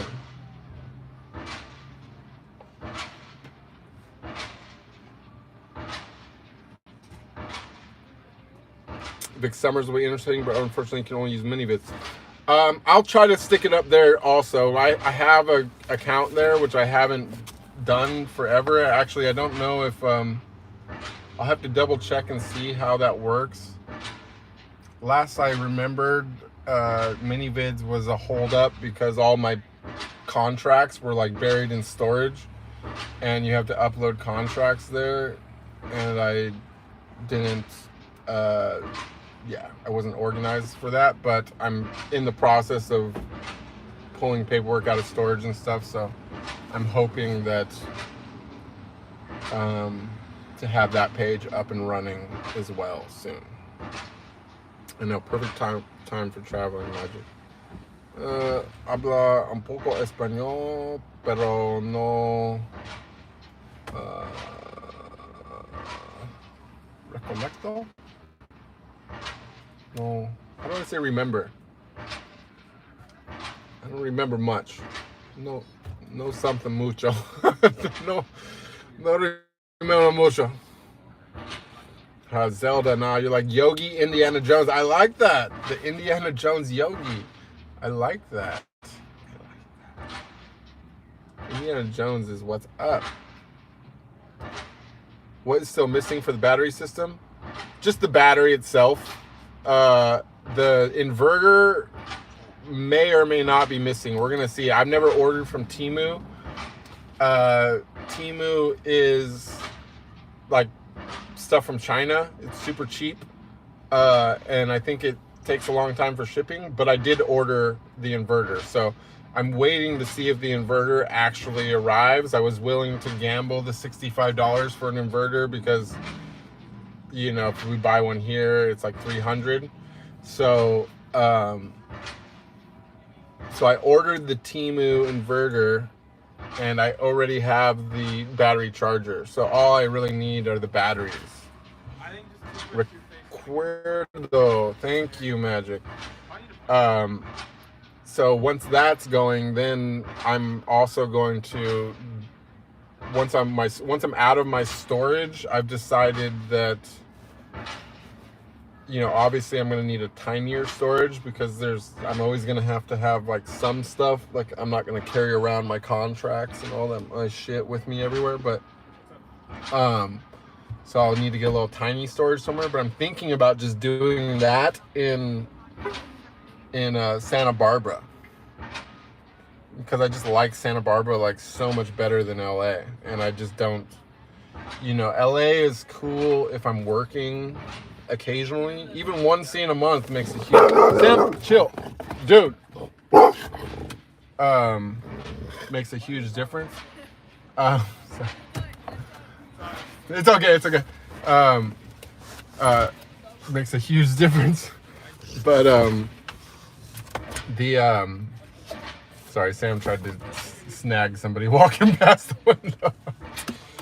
They're lucky he doesn't have a long neck. He's like one of those plants from Mario Brothers. He's just like, I don't remember what I was saying.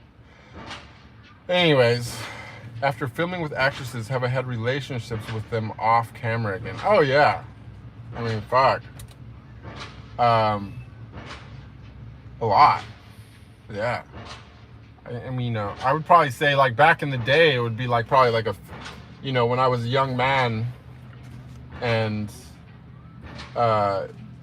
you know, when you're like in that like range where you're like the same age as most of the actresses, the younger actresses, like the older actresses they've already like learned the things that I've learned, you know, if they've actually made it that long. But you know, when you're in your 20s, all the other actresses in their early days, like they are kind of like, you know, it's a little hard for them to hold, you know, not everyone wants to date a porn star, so they in their mind think that they're gonna snag a male porn star as their boyfriend or whatever, but that's like not realistic because you're basically doing everybody.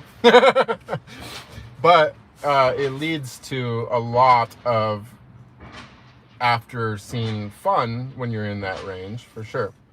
Now, you know, now I'm in my daddy years, so things are a little different, but then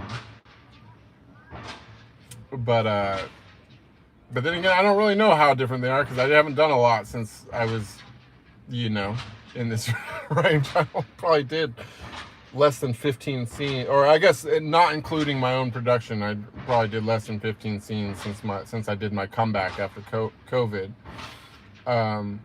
So, you know, and then I did the 20 scenes or whatever for my own production. Besides that, it was all just fan page material.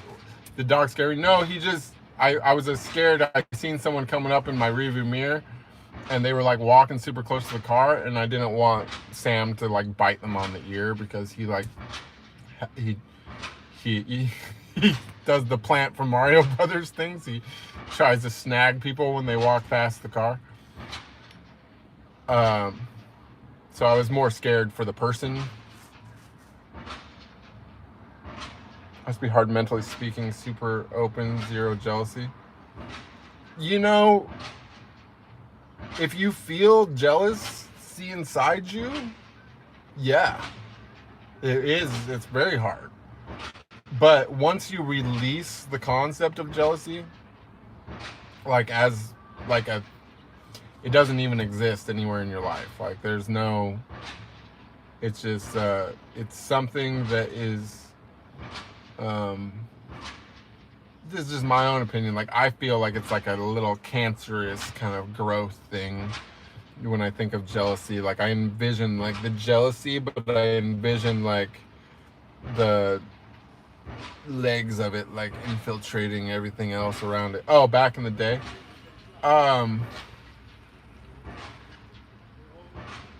Yeah, well, I wasn't really, no. I wouldn't say that it was hard in that way either. Yeah, there was a lot of jealousy and stuff, but like I was so secure in my ego. I was so egocentric, really, which is crazy to say now, right? But I was so egocentric that I fed off of it, if anything. You know what I mean? It was just like, be jealous. You know what I'm saying? Like, oh yeah, work slow? I don't know what that's like. Never had experienced that. You know what I'm saying? Like, I was, yeah, I didn't really have a trouble dealing with it in that way. I thought you meant in the other way of like feeling it. I don't, know that I ever really, I posted about this recently, but I never really get jealous unless I see people with like animal familiars. But if there's a wild animal that comes to hang out with you, like it makes me question myself. I'm like, what am I going like, what am I doing wrong? Like, why don't I have any like animals following me around? I realize I do, but they're all sea creatures. I'm like, I can't even barely go in there. It's like I want some friends aside from dolphins and seals. You know what I'm saying? Like Sam's cool, but he's like, I own Sam. Like I want friends that just love me. They just come to chill just cause they're chilling. You know what I mean? I don't want to have to, like I had to pay for Sam. Jealousy in a positive way can motivate you? Yeah, kind of in a sense. But really, honestly, I don't know. I think of jealousy, it's like a cancerous emotion. You just got to release it entirely and totally if you want to be healed from it, because it can like creep into everything, and I feel like it's just such a like toxic emotion. I don't know. I don't think that I would even take it in a positive way, to be honest. It says jealousy has no place in a conscious partnership. Obviously Bruce on his 20s and ego, who wouldn't? Yeah, it is what it is. I should record behind the scenes of my scenes and upload here. That's not a bad idea if I was still doing stuff. I probably still have a bunch of behind the scenes that I could upload. Sam is a sponsored familiar. Sam is a dependent. It's what he is. But he's got a job. He's got a job. And he does his job, you know what I'm saying? Which is why we're worrying about him snagging ears and shit when people walk past the van. Why I don't worry much when I'm parked. I sleep well at night knowing that if war comes a knocking to my door, I know that I'm gonna wake up to barking, not to not to the any surprises other than that. You know what I mean? And I know I'll have backup at least. We won't have to do battle on our own, which is good. Yeah, he's my little pal. I love that guy. He keeps me disciplined as well. He brings structure to my life. I really want another one, to be honest. That's how like, it's like you won't be able to, you probably won't. You know how they say, like, I won't tell anybody, but there'll be signs. But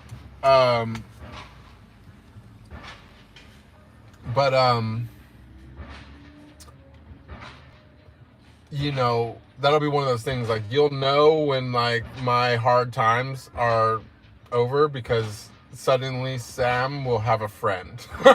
So, that'll be like the only sign. You won't know, you won't hear it from me personally, but if Sam suddenly has a four-legged little buddy with him, then you'll know that the hard times have officially ended. You know what I'm saying? Until then, realize that we need your help. If Sam is solo, we're not doing as good as we could be. But mentally, we're good. Otherwise, Sam needs a friend and I need a battery.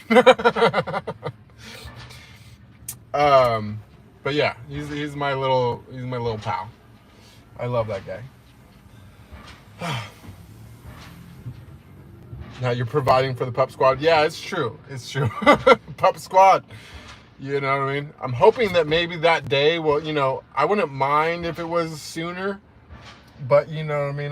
Part of me envisions like a little, like maybe like finding a friend for Sam, like in the streets somewhere. We can save a life. He needs a little street friend, but I don't know. Could be wrong. Could be wrong. We could see if Sam, I could get another bully and see if Sam's one nut works. How much does a dog cost? Well, Sam was $300. But he only has one ball, so I don't know. I think he was like discounted. Am I finally having caffeine? Yeah, I've been like really honestly, I like totally, you know, I'm gonna be transparent. I fell back onto the caffeine thing. You know what I mean? Like, this is honestly like the biggest shame in my life right now. Is this caffeine thing, and it's sad because like I actually went a couple days without coffee, and recently, which is not something I normally would have been able to do when I was fully addicted, like so easily. But sadly, what I did notice is that when I'm not drinking it, I'm now having the withdrawals that I had when I was drinking it regularly and I quit. Did I get the back after a long time high? Hell yeah, that's how it happened. It's like, it's so good when you don't do it regularly. It's like the best. It's the best. No wonder this shit took over the world and Starbucks shares are fucking $90 a fucking share, even though it's fucking bullshit. Yeah, it's so good. It's so good. Like, I've done a lot of things in my life.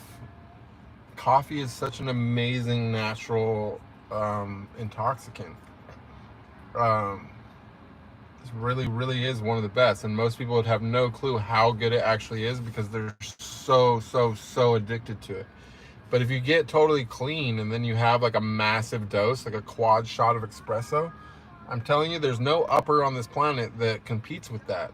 I've been to Colombia, I've been to Peru, I've been around the world, and if you're clean from caffeine, nothing compares to a massive shot of espresso when you're coming from a place of total purity. As far as uppers go, it just doesn't exist. But it's about to be over with. I'm gearing myself up for slaying that demon yet again.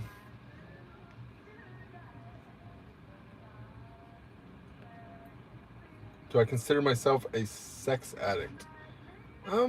Probably not currently because I haven't had sex in months. And I would say that I've had a lot easier time. I've had a lot easier time quitting sex than I have quitting coffee or even quitting cannabis. So I would say that sex would be like my third tier addiction. Number one would be coffee, number two would be cannabis, and number three would be sex.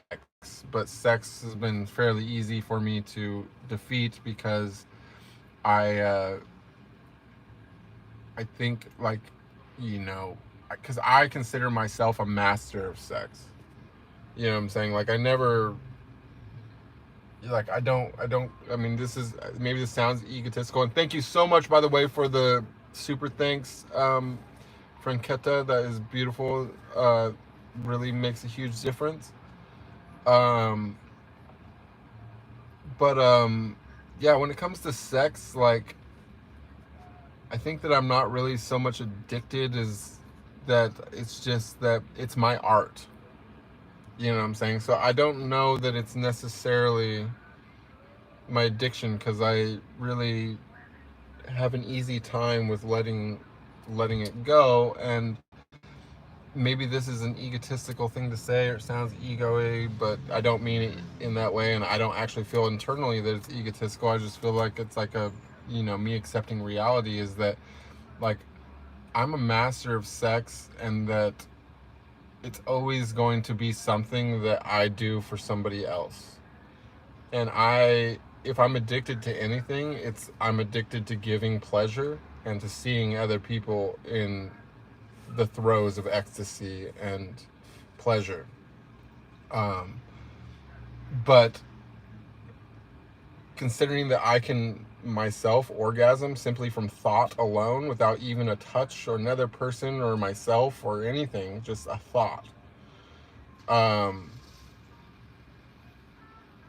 There's nothing really in that realm too much that anyone can do for me. Like, if somebody wanted to please me, um, you know, in that way,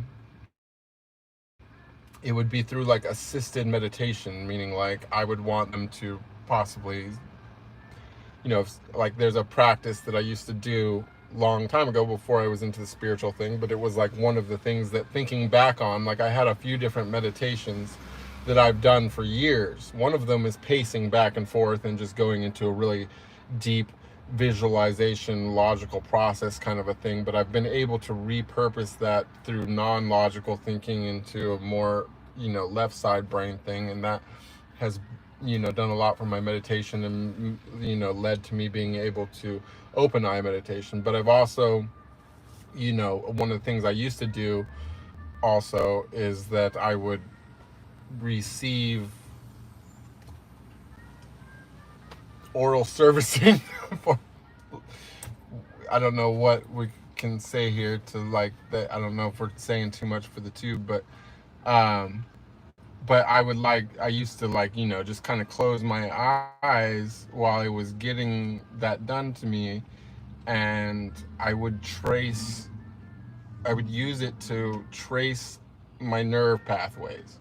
So it's like, you know, I would connect to that part of myself and, like, trace all my nerve pathways from down my spine through the pedental, and the feedback that I'd give that would give me a more conscious, uh, you know, like a more acute, um,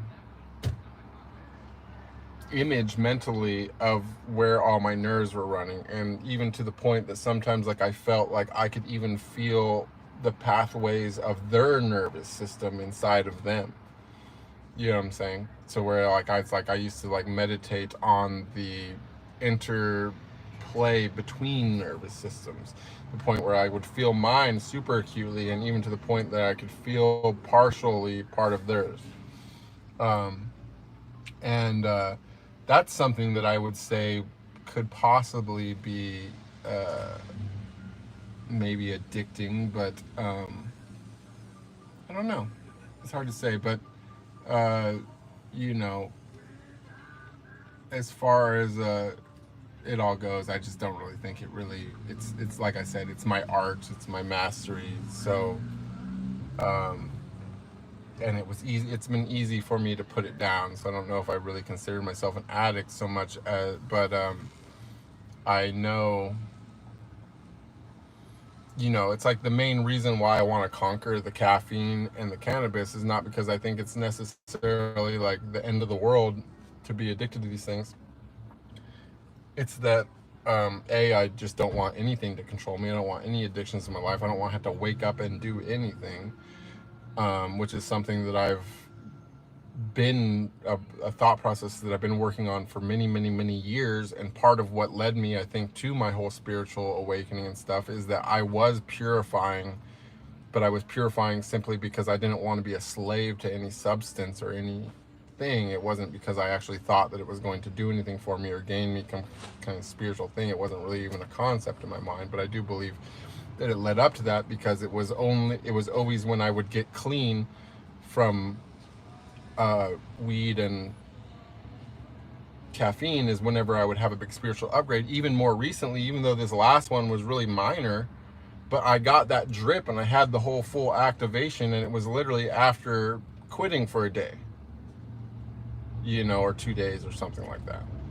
So I haven't figured out exactly how the mechanics of that works yet, but I was also feeling a low, and this is a 2-time repeated part of that process where I slipped back on with the caffeine and cannabis, and then when I quit, the last 2 upgrades, even the ones that were like, had some dead time in between, which I felt like really detached spiritually for a little while, both came back after quitting again. So like I'm just noticing like a repeated thing where I don't know if it's partially the stress of quitting that causes it, or if it's just the liberation from the addiction, or it not being there to inhibit something in the way. Maybe caffeine's the thing that has been keeping everybody from advancing spiritually, and people just don't realize that it's in everything.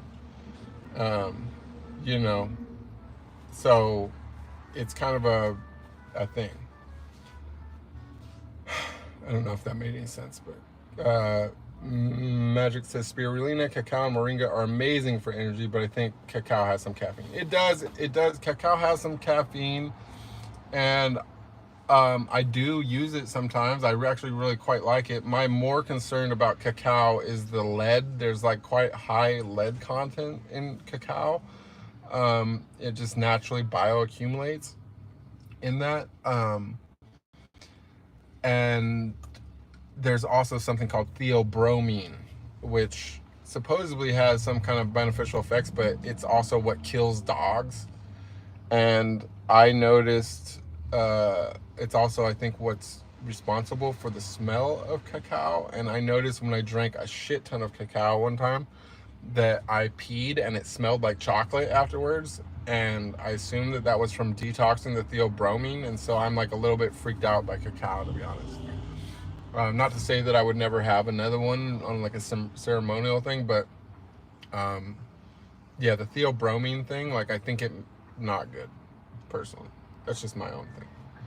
Hands-free, master, and giver. That's impressive. Yeah, we're like mastering thyself and then been conquering all the. Yeah, exactly. I did it backwards.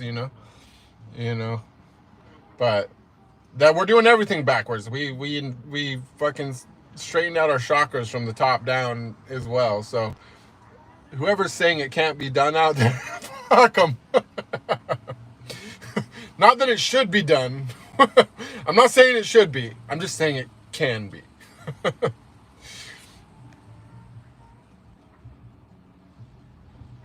Food for my favorite Mario. Sam, you eating good tonight, buddy?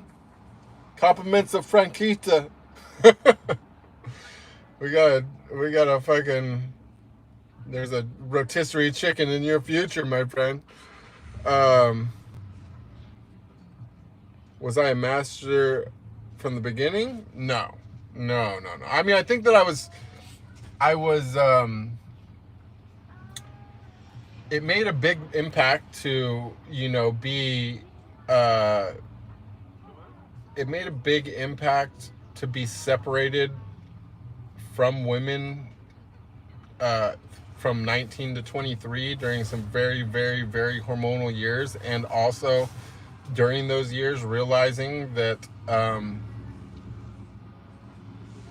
that I was hung like God. But wait, what's it? Jesse! I got to see my homie. I haven't seen him in years. Um, but the yeah, you know, like during my time, like I remember like the hardest thing, like I at some point, like in the beginning, I remember missing weed, and then I missed my girlfriend, and then I missed good food, and then I missed my family. You know what I'm saying? But slowly but surely, year after year, I got more and more institutionalized when I was doing my time. And eventually I was just living there. I literally woke up every day. I didn't think about, I kept my mind, as we used to say, keep your mind on this side of the gate. You know, I used to, or on this side of the fence. You know what I'm saying? Like I was living there. Like everything that like if I had a dream, I had a dream about something that happened in prison. You know what I'm saying? Like I didn't even dream outside the walls. You know what I'm saying? Everything fucking went away. I didn't miss anything from the streets. I was just totally living in there. And the one thing that never went away, the one thing that never stopped causing me pain the whole time that I was doing that time was being separated from women. You know what I'm saying? Like, I never fucking cried for my fucking time or my situation or whatever.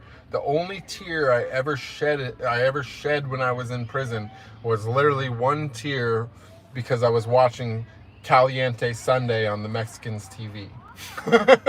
Just walking by, stop for a minute to observe Caliente Sunday, and just single tear fell. You know what I'm saying? Like all I really cared about, the only thing I really missed by the end was women, and I really, really, really wanted to have some sex.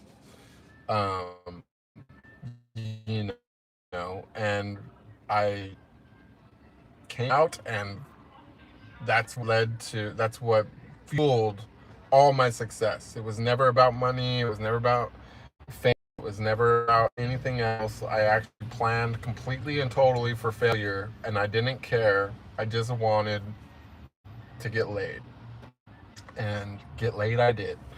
Uh, and you know, that's just what it was. So, but was I a master? No, I remember. Um, I was just very, very, very hungry for it. You know what I mean? And it was like, even in the beginning, like my biggest problem when I was a new guy in the industry was holding back that release. But the way that I dealt with that was that I trained myself period. So, you know, it was really hard for me to, even to the point in my early days, I used to have a little shot of alcohol because it numbs me totally. Like I would never ever have sex now after even one beer because I would feel that it would be a waste of the act.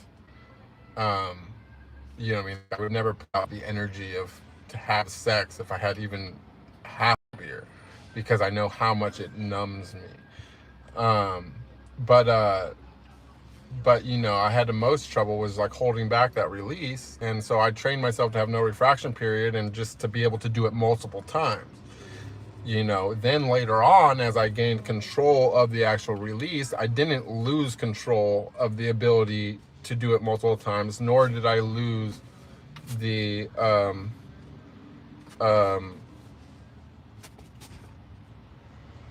the ability, or nor did I regain the infraction period. So it was like a process of first I got rid of the infraction period, then I trained myself to be able to do that multiple times without stopping, and then I trained myself to control the actual release of that, and I didn't lose the other things that I built along the way, and then that's what led to mastery.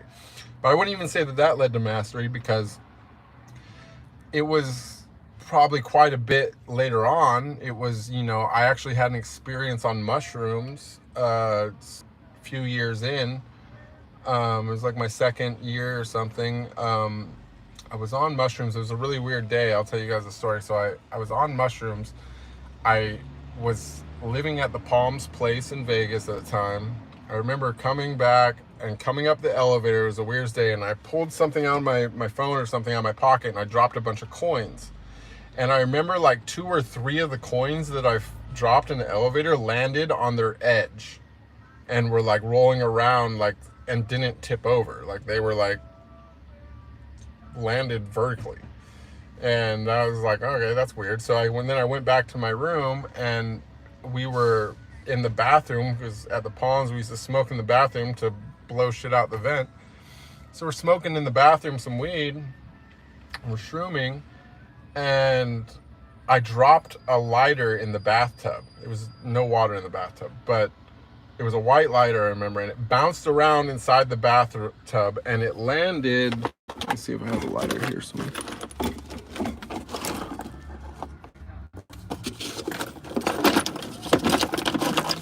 Oh, there we go. Same type of lighter and everything. Same brand of lighter. It landed on the head, bouncing on this little metal thing. It literally landed it bounced around and landed like this, straight up. This is after I came up the elevator. A bunch of coins like fell on their sides and landed straight up. And then this landed straight up. And I was like, what the fuck? I was like, okay.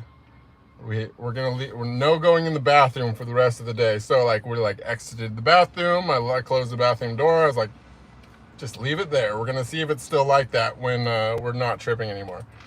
So we were having sex, and all of a sudden I had an out-of-body remote viewing experience, but it was like not like astral projecting. I've done that before, but you know, when you're astral projecting, you're like flying through the cosmos, and you're just like, you know, you're checking out space and all that stuff.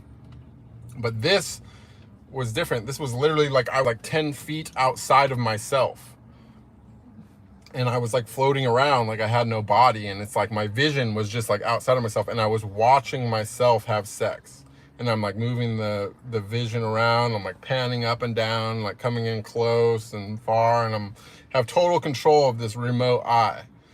And that was the moment when like my career changed, and I felt that I did gain mastery of at least on camera stuff, because I was able to, from that point forward, always know what I looked like at any given point based upon where the camera was after that. So that's what led to that level of mastery. But I don't even really think like as far as like actually the act itself, not just acting on camera. It was, I don't really know when the defining moment was, but you know, at some point I became possible to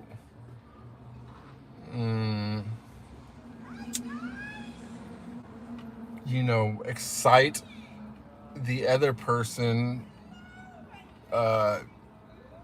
energetically, to excite women energetically in a way that, you know, it doesn't really take like almost anything to have an effect.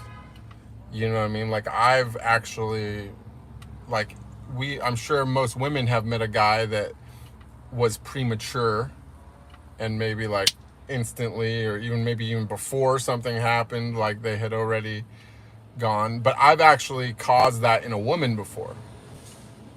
You know what I'm saying? Like I've actually, you know, when they say a 2-pump chump, I've literally made a woman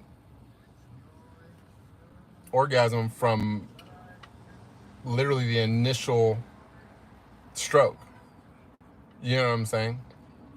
So, you know, and that's not something that is really possible without manipulating energy or being able to interact with the energy inside somebody else's body. It's just not something that normally happens. You know what I'm saying? Like you have to like cause a level of excitement in somebody that only happens on an energetic level. Do you know what I'm saying? And that's what I consider mastery. You know what I'm saying? Not to even say that I don't like, I believe there's an even higher level. Like my next step, what I would like to do is to cause one with just a touch, not even in that region, just maybe a touch on the head, maybe just being in proximity, maybe just a thought.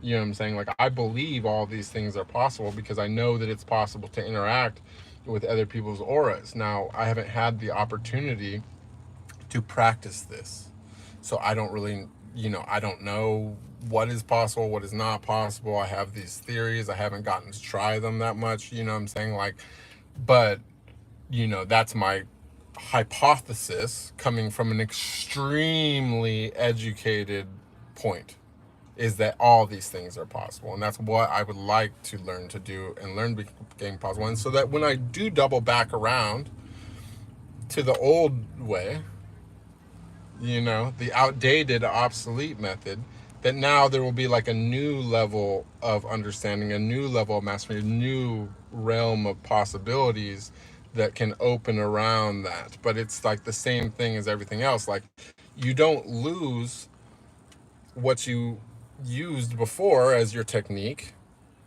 but you can stop needing the technique. Do you know what I'm saying? It's like the highest path, the highest form, the highest technique is no technique at all, right? What's the high, quoting Bruce Lee, what's the highest technique that you hope to achieve? The highest technique that I hope to achieve is no technique. So that's me when it comes to sex. You know what I'm saying? Like, I have many techniques. I've mastered many techniques. But the highest technique that I intend to master is no technique. Do you know what I'm saying? This is why, like, I always get offended when people are like, what's your favorite position? And it's just like, I'm not trying to offend anybody right now if somebody has ever asked that question, because it's maybe a normal thought process. A lot of people ask that. But coming to me, like, from my point of view, when I hear, what's your favorite position? Like, it's like,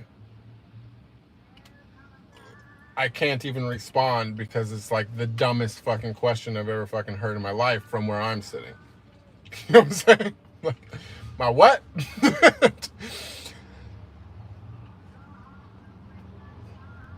You know what I'm saying? Like, let me contain myself. Don't be offended. They don't know. Forgive their ignorance. That's how I feel. You know what I'm saying? Because it's like, if you ask me what's my favorite position, that's like being like, hey, Bruce Lee, what's your favorite punch? Do you prefer to punch or kick? You like the left hand or the right hand? What's up? You know what I'm saying? It's like, well, I'll tell you what, without any of them, I would be, my skill set would be incomplete, wouldn't it?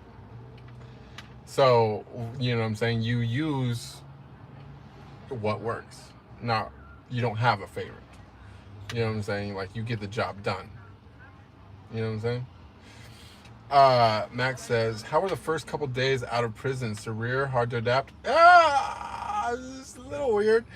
I remember, so I was the only person getting out that day, because not a lot of people get out of Pelican Bay. Most everybody there is doing life in prison.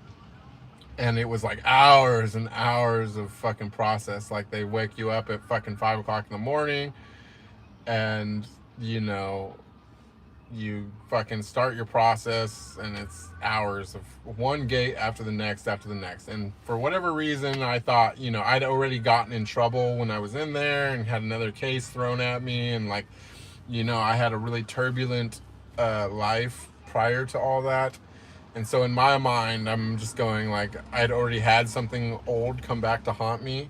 And I'm just going like, oh, yeah, like, I have a date to get out, but they're always going to just find something else to add on more. That's like my thought process. Like, when I gave away all my stuff to the homies, and I was like, here, I was like, hold on to this for me. I'll be right back.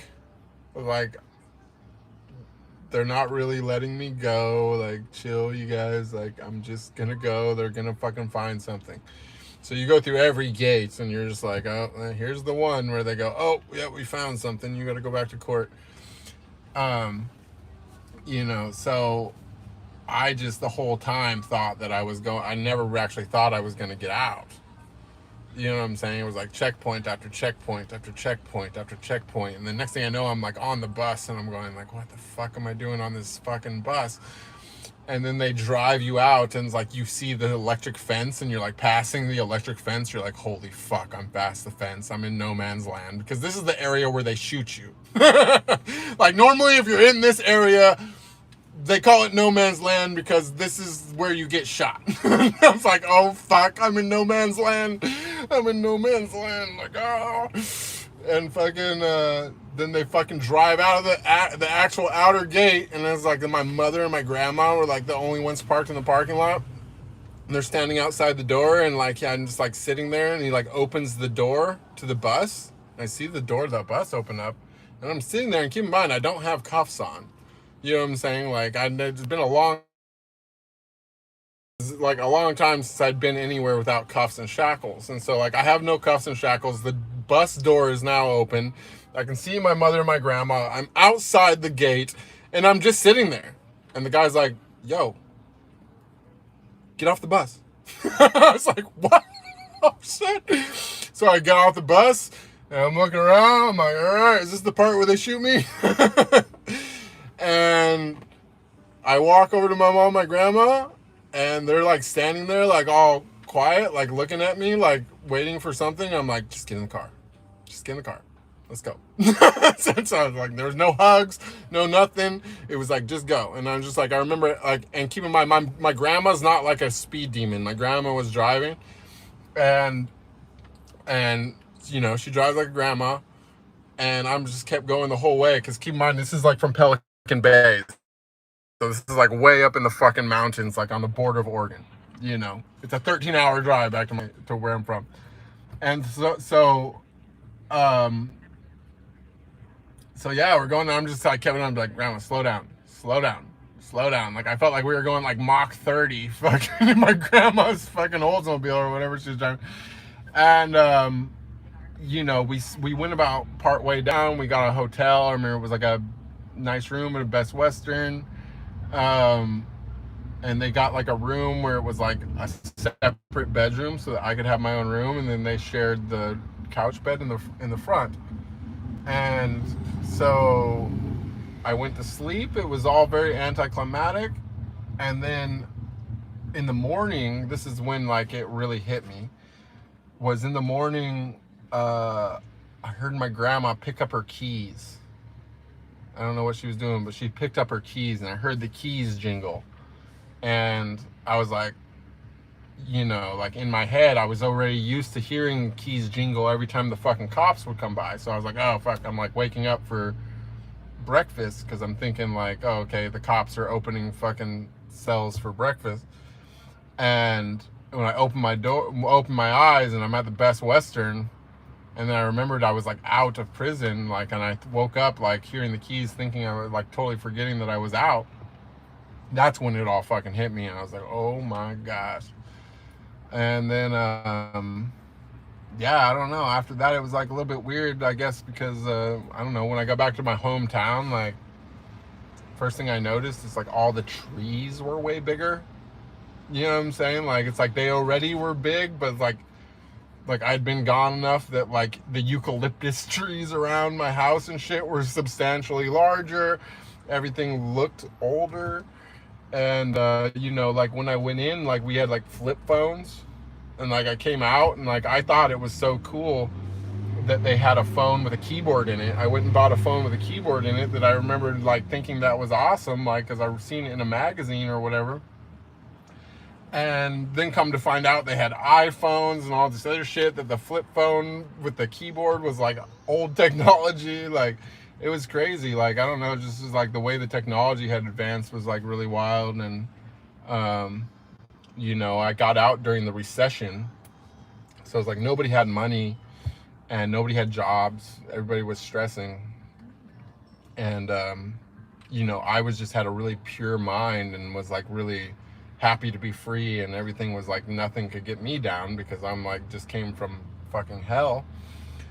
And I don't know, I just think it left me feeling like I felt very secure. Like I very much had my zen, like, but the thing is like my zen was like, I called it my zen at the time, but you know, I mean, nothing could bother me. Like it's like I could be around in the most chaotic experience, you know, I could be in an elevator full of most annoying people ever, nothing would ever bother me. Like, you know what I'm saying? Like nothing bothered me. But part of what I got a lot of my security from was that I was like physically strong as fuck. You know what I mean? Like I had no fear really at that point in my life other than like the police and the law, because like I was in like Olympic shape. You know what I'm saying? Like I was doing Superman push-ups like they were, or pull-ups like it was like nothing. You know what I mean? Like I was like in a frame of mind I guess you would say I was in my root chakra. I was real low, but like I mean that was like I was in a master state of my root chakra when I got out. You know what I'm saying? Like, you know, like I was pretty much invincible physically. Um, and so that you know brought me a lot of security. Because I had just came from a place that was like so incredibly dangerous, and where I would say flourished. Like I did well. Like I didn't have issues there that were not that were beyond my capabilities of dealing with. Like I left with respect, um, and you know, coming back to the normal world, you know, I felt everything was very soft and very easy.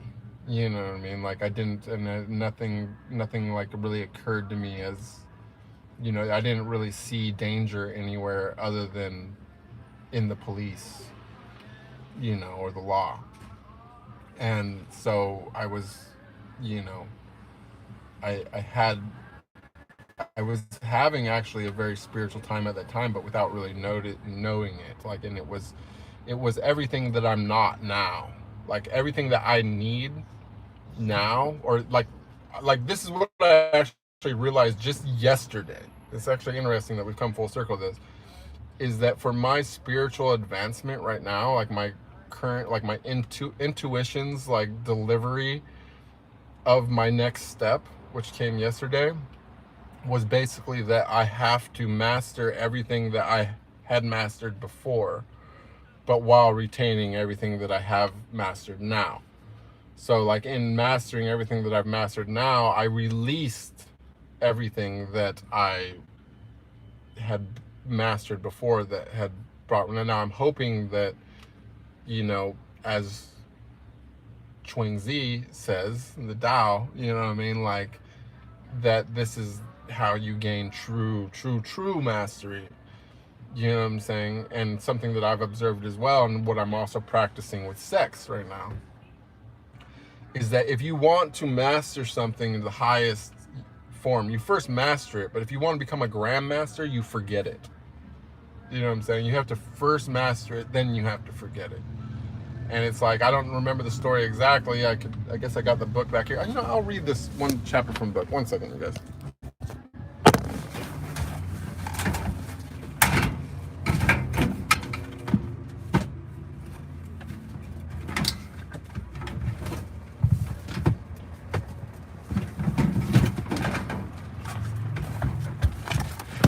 Okay, sorry about that. So this is, I'm gonna read something. I always get the quote wrong. This is from my favorite book that I've ever read, probably ever.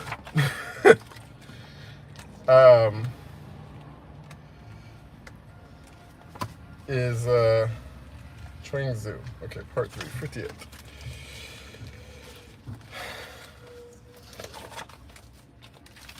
And I will explain what this means afterwards, because most people will not understand, because you just can't unless you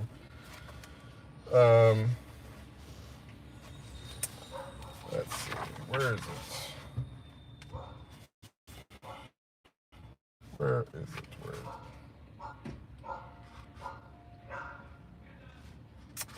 Sorry guys, I hope that I'm not throwing everything off right now.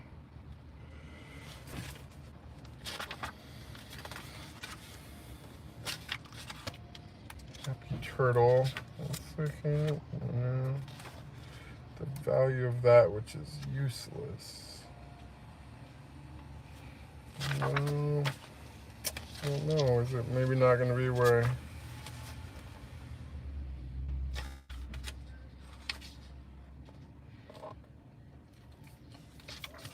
Where's the Archer story?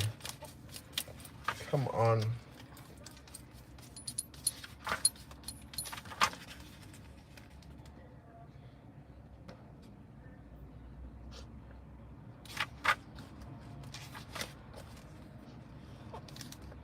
Sorry guys, this will be worth the wait if I can find it. Maybe it wasn't Chuangzi. I don't know. I might not be able to find it in time, you guys. Let's see. The value of which is Zeus also channel 3 twisted people. 22?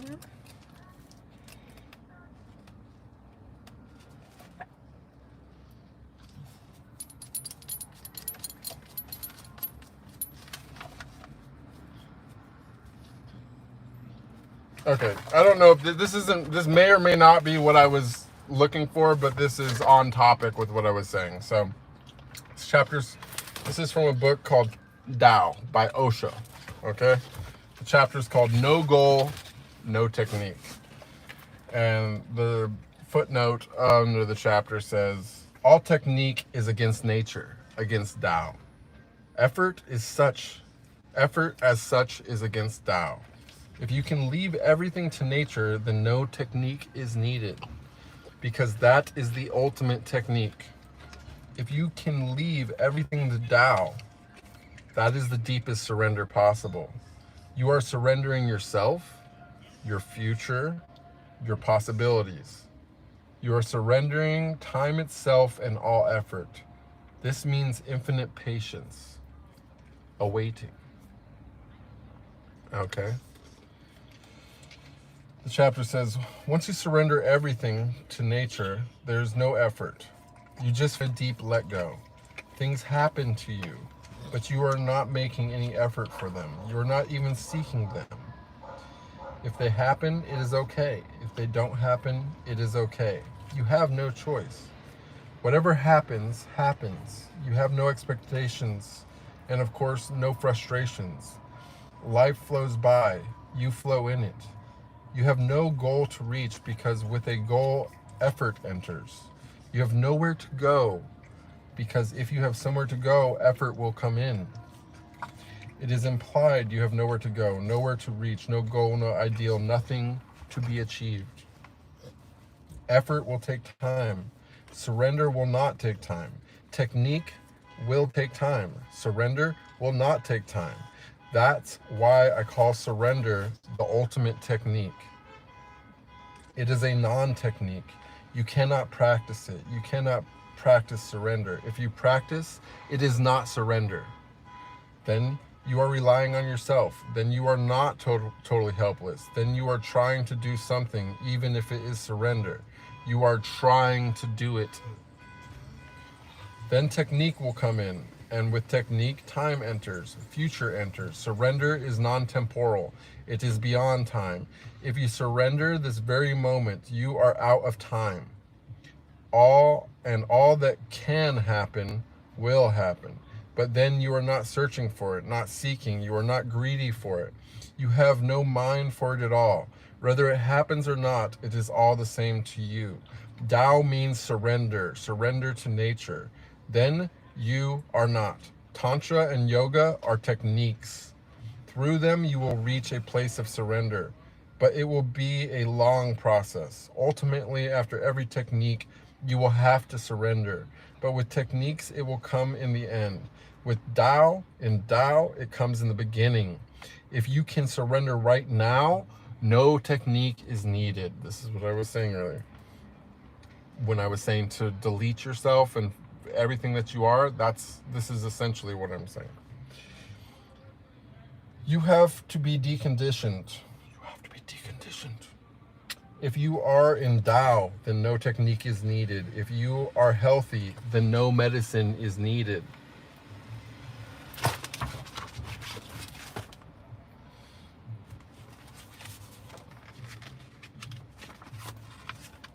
Every medicine is against health. But you are ill. Medicine is needed. The medicine will kill your illness. It cannot give you health. But if the illness is removed, health will happen to you. No medicine can give you health. Basically, every medicine is a poison. You need an antidote. It will balance and health will be possible. Technique is not going to give you your divinity. It is not going to give you your nature.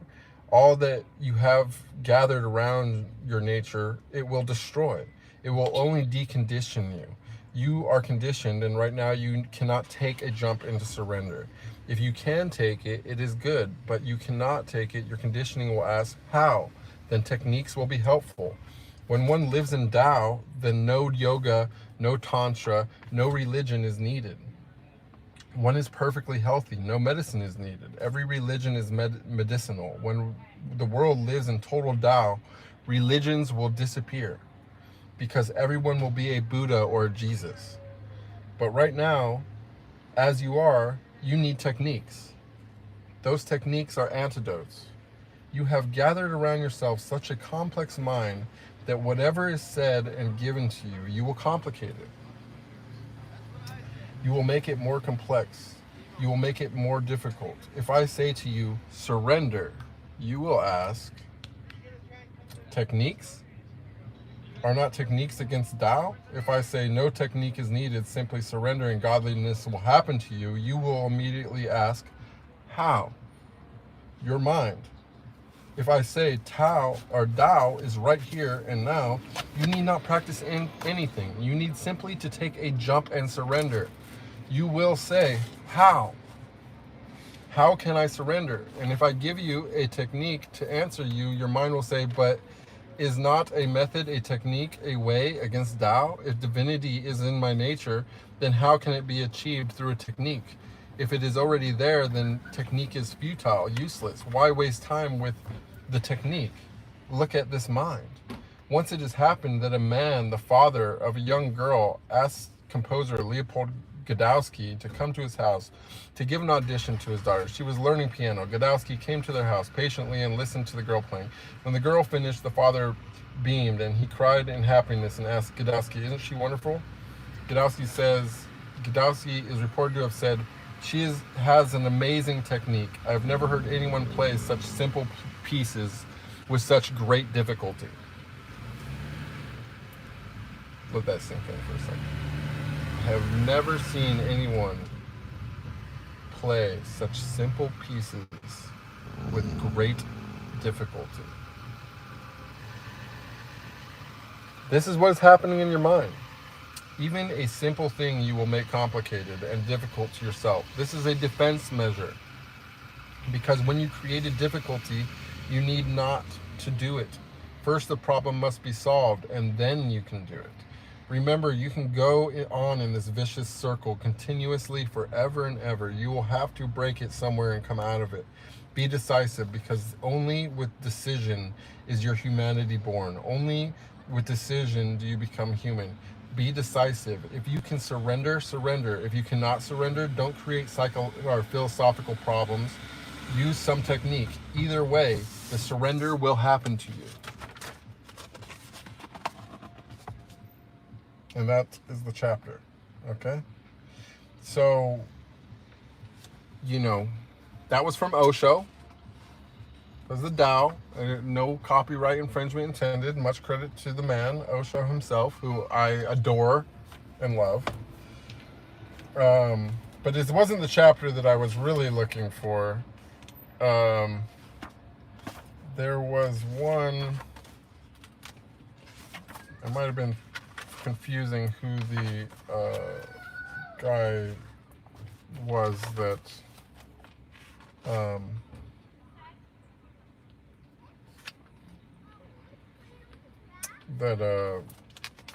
because this is basically Osho's footnotes or his summary of the teachings of all the Daoist masters. But there's one about an archer. This is what I was actually originally thinking of. I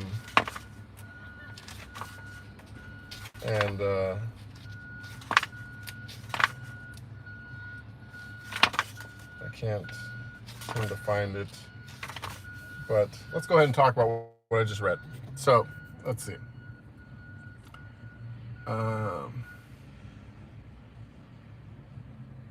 Hence, free mastering and giver, that's impressive. Yeah, it sounds more like mastering thyself and conquering all this. Yeah, exactly. How, Max says, how were the first couple of days out of prison? Oh, yeah, I already answered that. That's extremely Parlov's dogs of the penitentiary system. Wow, this is memoirs. This is memoirs material. Yeah, there's going to be a lot of, trust me, the memoirs, no matter how much that we talk on here, there's going to be more for the book. I promise. What, if anything, do I miss about prison? I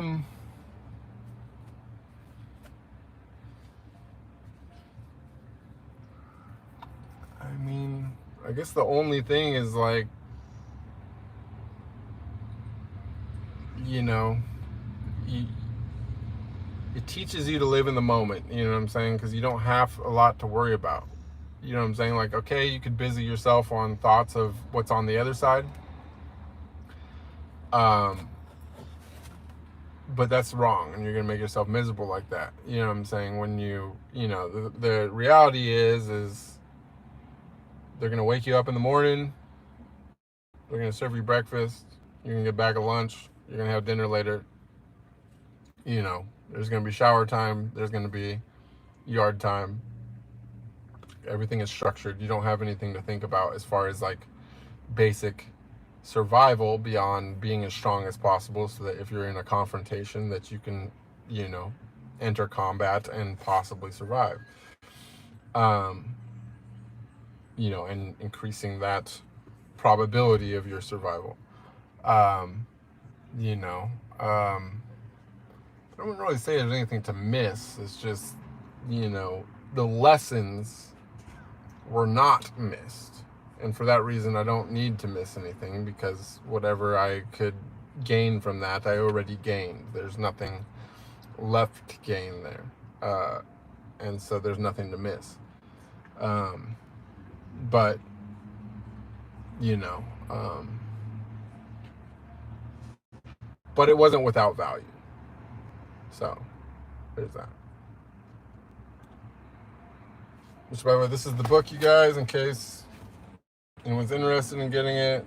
It's by Osho, Tao. It's like a crash course on teachings of all the Daoist masters. As you guys know, I'm really, really super into the Taoism thing, not because this is how I gained any of this insight, but because this is what mirrors my own conclusions. Do you know what I'm saying? Like, I'm Tao. You know what I'm saying? I didn't choose that. I didn't get that from reading books about the Tao, whatever. Like, I had all these things happen to me. I went searching for answers to, you know, initially mainly figure out if I was just schizophrenic or something. And in finding out that a lot of people had very, very similar, it's not a lot, but some people did have similar experiences throughout history. Most of those people being like, you know, religious figures or whatever. But, you know, I became interested in theology after coming to realize that, you know, the best you know, examples of similar experiences to those which I've had were all religious ones. Or religious figures. I became interested in theology and in learning, you know, an overview of different religions and things. I realized that I had already come to the same conclusion as the Tao. So,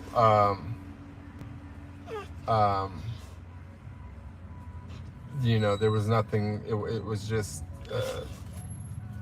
interesting to see that masters from a part of the world I've never been to, that probably couldn't be any more different than the place that I was raised, had come to the same conclusion as that I had come to, you know.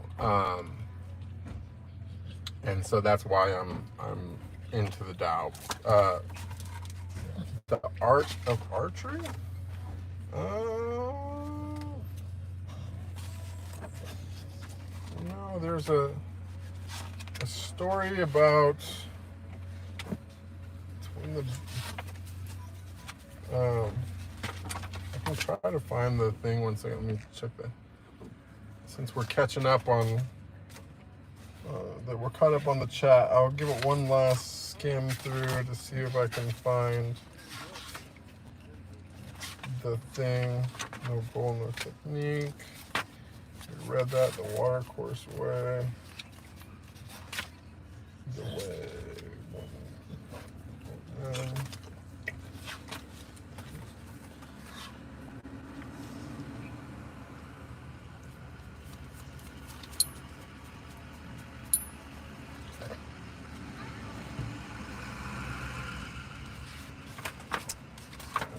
This will be worth it if we can find it, because this is the thing that like meant the most to me about in this book.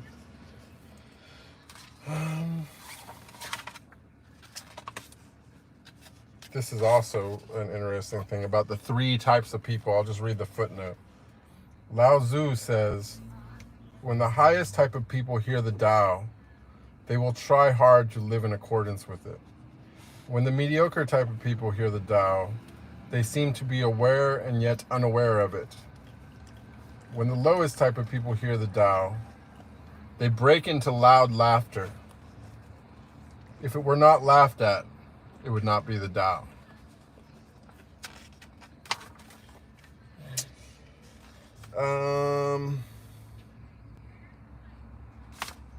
see.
Sorry guys, I'm trying. Let's go Saint. Perhaps. I think I maybe mixed up which guide it was. That's why. Here it is, I got it. Alright, so this is Changzi. It was this one is by Li Zhu, okay? It's called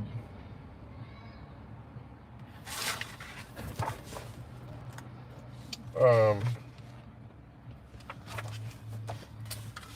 Nature of Knowing is the chapter. Oh shit, this is...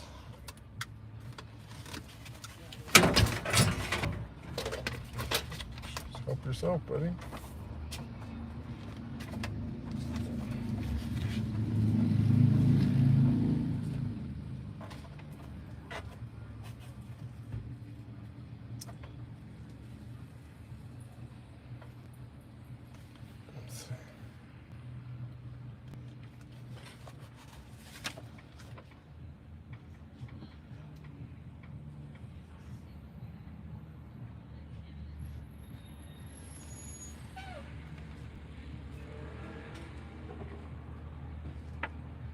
This is such a long chapter, I can't read all this on here. But I'll read this little footnote called Hitting the Target. So it says, hitting the target. Lei Zhu was studying archery, and he hit the target. He sought advice from Kuan Yin, who asked him, do you know why you hit the target? No. It won't do yet. Li Zhu went away to practice, and after 3 years, again reported to Kuan Yin. Do you know why you hit the target? I know. And he said, it will do. Hold on to this awareness and do not lose it. This applies not only to archery, but also to ruling oneself. Therefore, the sage scrutinizes not the fact of survival or ruin, but its reasons. You know what I'm saying? So, you know, but there's this fucking thing.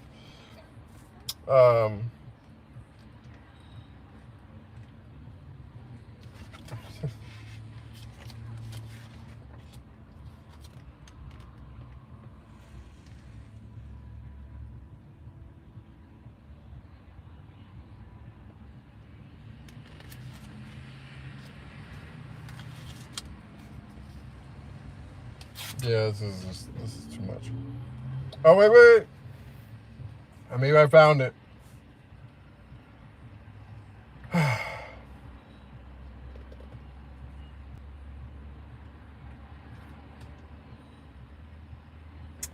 Okay.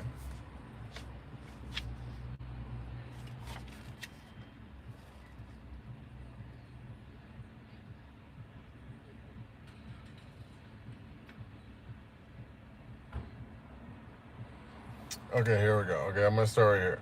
If somebody is studying archery, he can study it as a masculine energy.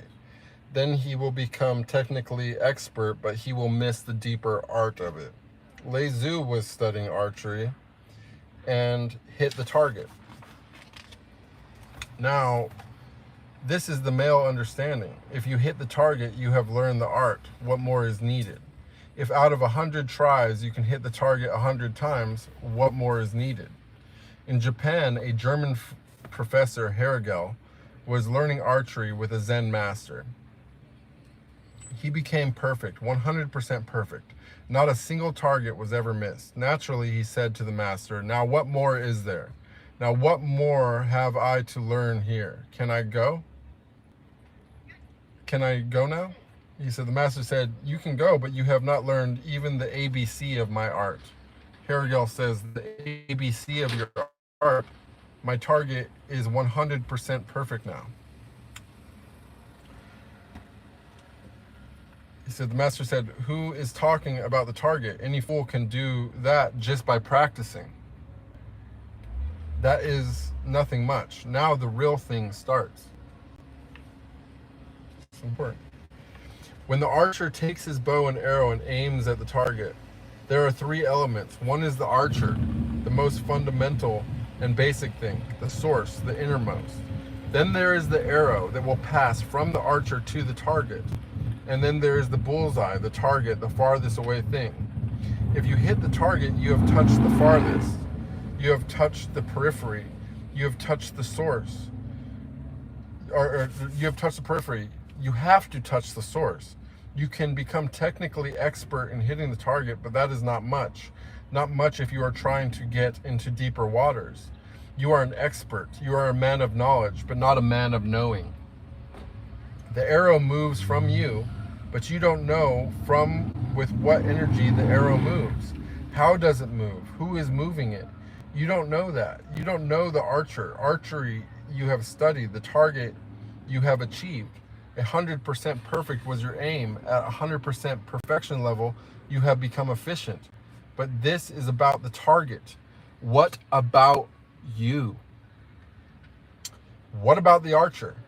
Has anything happened to the archer? Has your consciousness changed a little bit? No, nothing has changed. You are a technician. You are not a real artist. Daoists say that the thing is to see the source of the aim from where the arrow takes the energy. Who is it that has succeeded? What is the energy? What is being hidden behind you? That is the real target. If that is the target and sometimes you miss the outer target, it is not a problem. It is said about a great archer in Japan that he always used to miss his target. He was the greatest master, but was never able to aim rightly. What was his mastery? His mastery was a totally different kind. He had penetrated into the source. He had made the target his center. The periphery is not the point. You may succeed or you may fail, but that is not the point at all. The real thing is, have you succeeded in becoming centered in your being? Has that target been achieved? To succeed with the outer target is the masculine energy. To succeed with your inner target is the feminine energy. To succeed with the outer target, you have to be aggressive, ambitious, concentrated, attentive, outgoing, extrovert. The arrow will be going out, will be going away from you. The arrow will be going into the world. To move into your center, you need to be feminine, passive, inactive, non-doing, non-interfering, wu-wei meditative. Meditation and relaxation, not concentration, are needed. You are to relax yourself completely and utterly. When you are not doing anything, then you are at your center. When you are not doing something, you have gone away. Or when you are doing something, you have gone away. When you do too much, you are far away. Coming closer means dropping your activities, learning how to be inactive, learning to be a non-doer. Hergel's master said to him, "You have become a doer, a perfect doer." But that is not the point.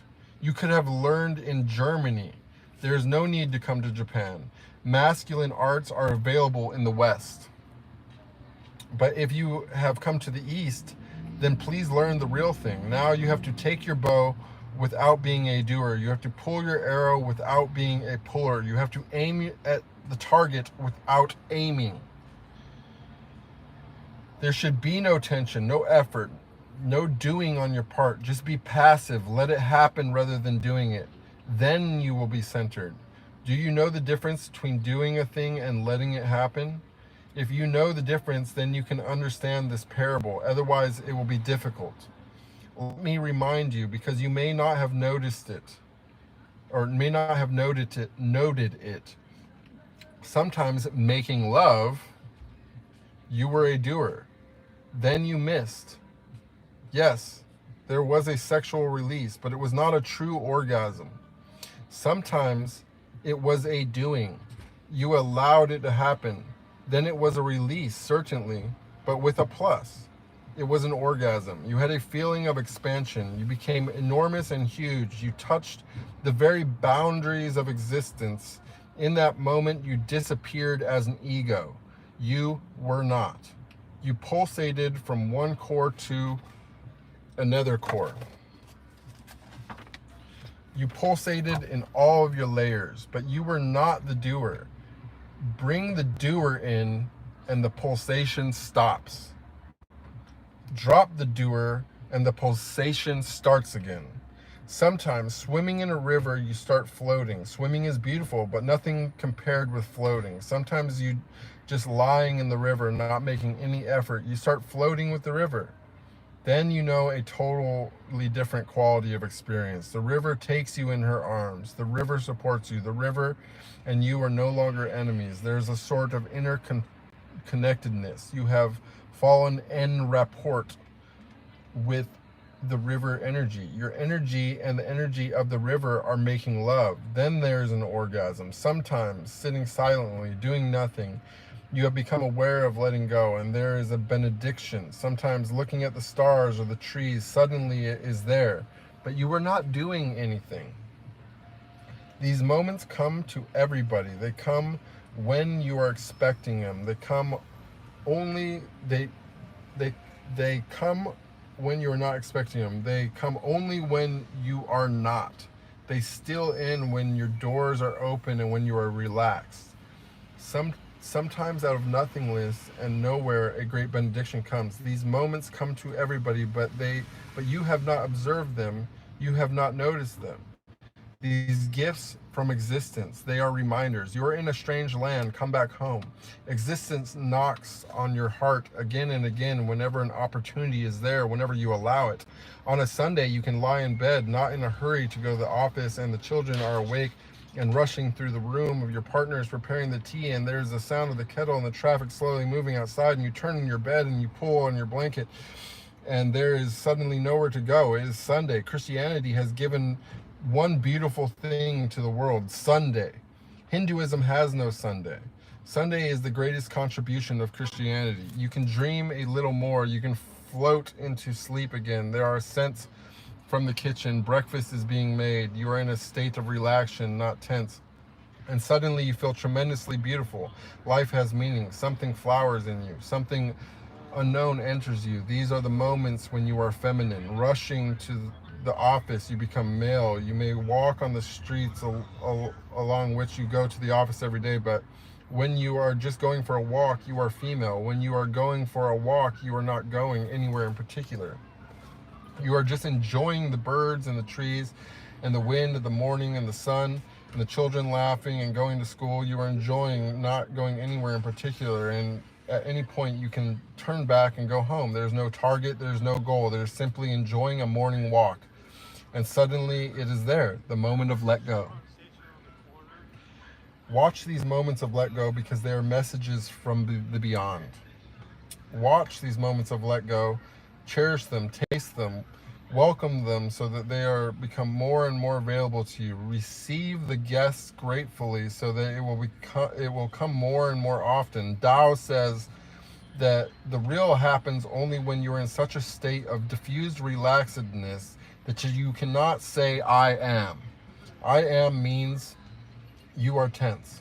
Li Zhu was studying archery and he hit the target. He sought advice from Kuan Yin, who asked him, do you know why you hit the target? Kuan Yin is a Daoist master and an archer. Li Zhu says, I have become an expert technically. I have attained my goal. I have hit the target. The master asked, do you know why you hit the target? From where? Who are you? Who is the one that has hit the target? Have you looked deep into the source of your energies? Forget the target and look at the archer. Archery you have learned, but what about the archer? Now you have to learn the archer. And the process is very different. You have learned archery, but if you want to learn the archer, you will have to unlearn archery. By learning, you know the world. By unlearning, you know yourself. By learning, you accumulate knowledge. By unlearning, you become a knower. By learning, you hoard. By unlearning, you become nude, empty. The master asked, do you know why you hit the target? Why did he ask? And that's what Socrates meant when he said to his disciples that an unexamined life is not worth living. You may succeed in your life, but it is not worth living if it has not been examined so deeply that you know the source of it, the very foundation of it. You see the flowers of a tree, but that is not the real knowledge unless you go deep enough to know the roots. The flower depends on the roots. The flowers are nothing but the innermost core of the roots, come to be expressed.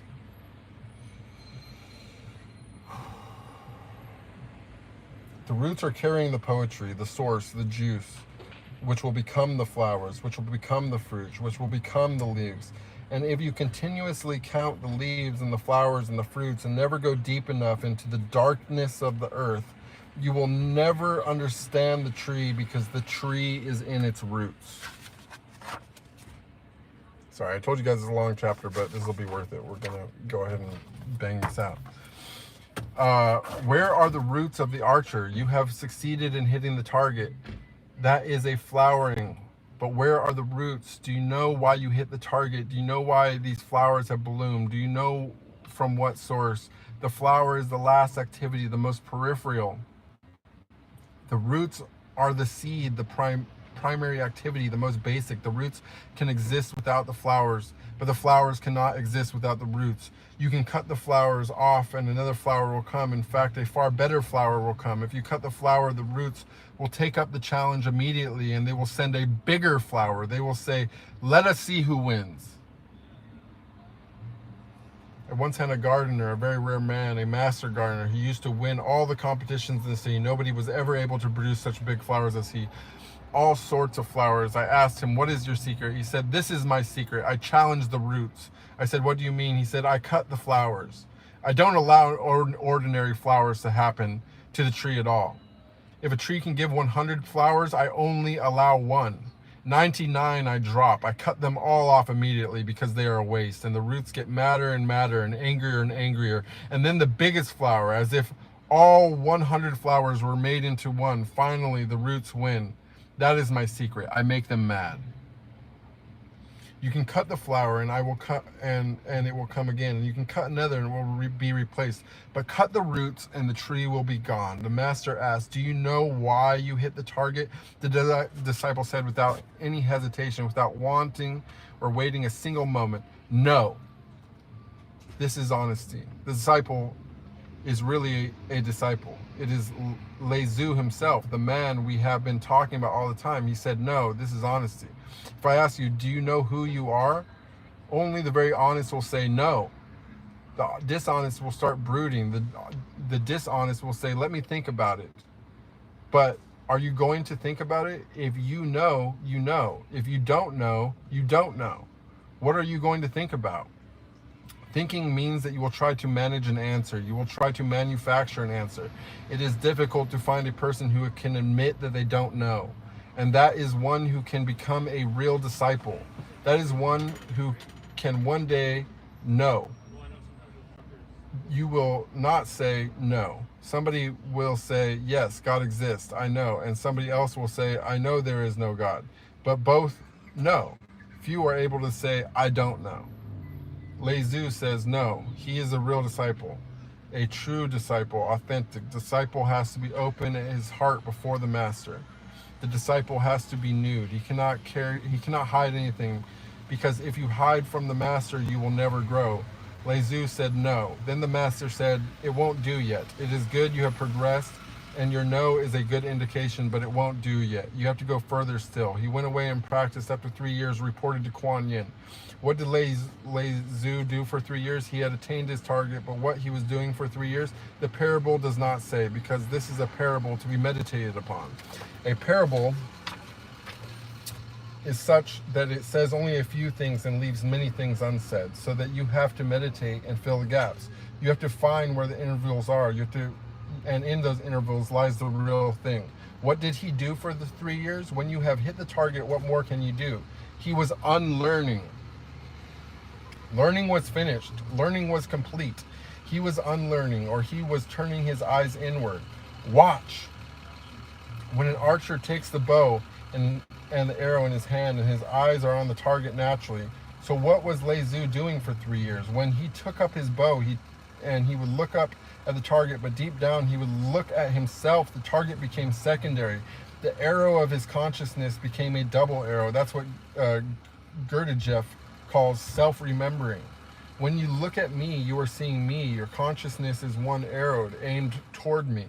If you change this, you can do right now, and it will be right to do it in order to understand. You are looking at me. Your eyes are on me. If you are focused on me, you will forget yourself. This is a kind of forgetfulness.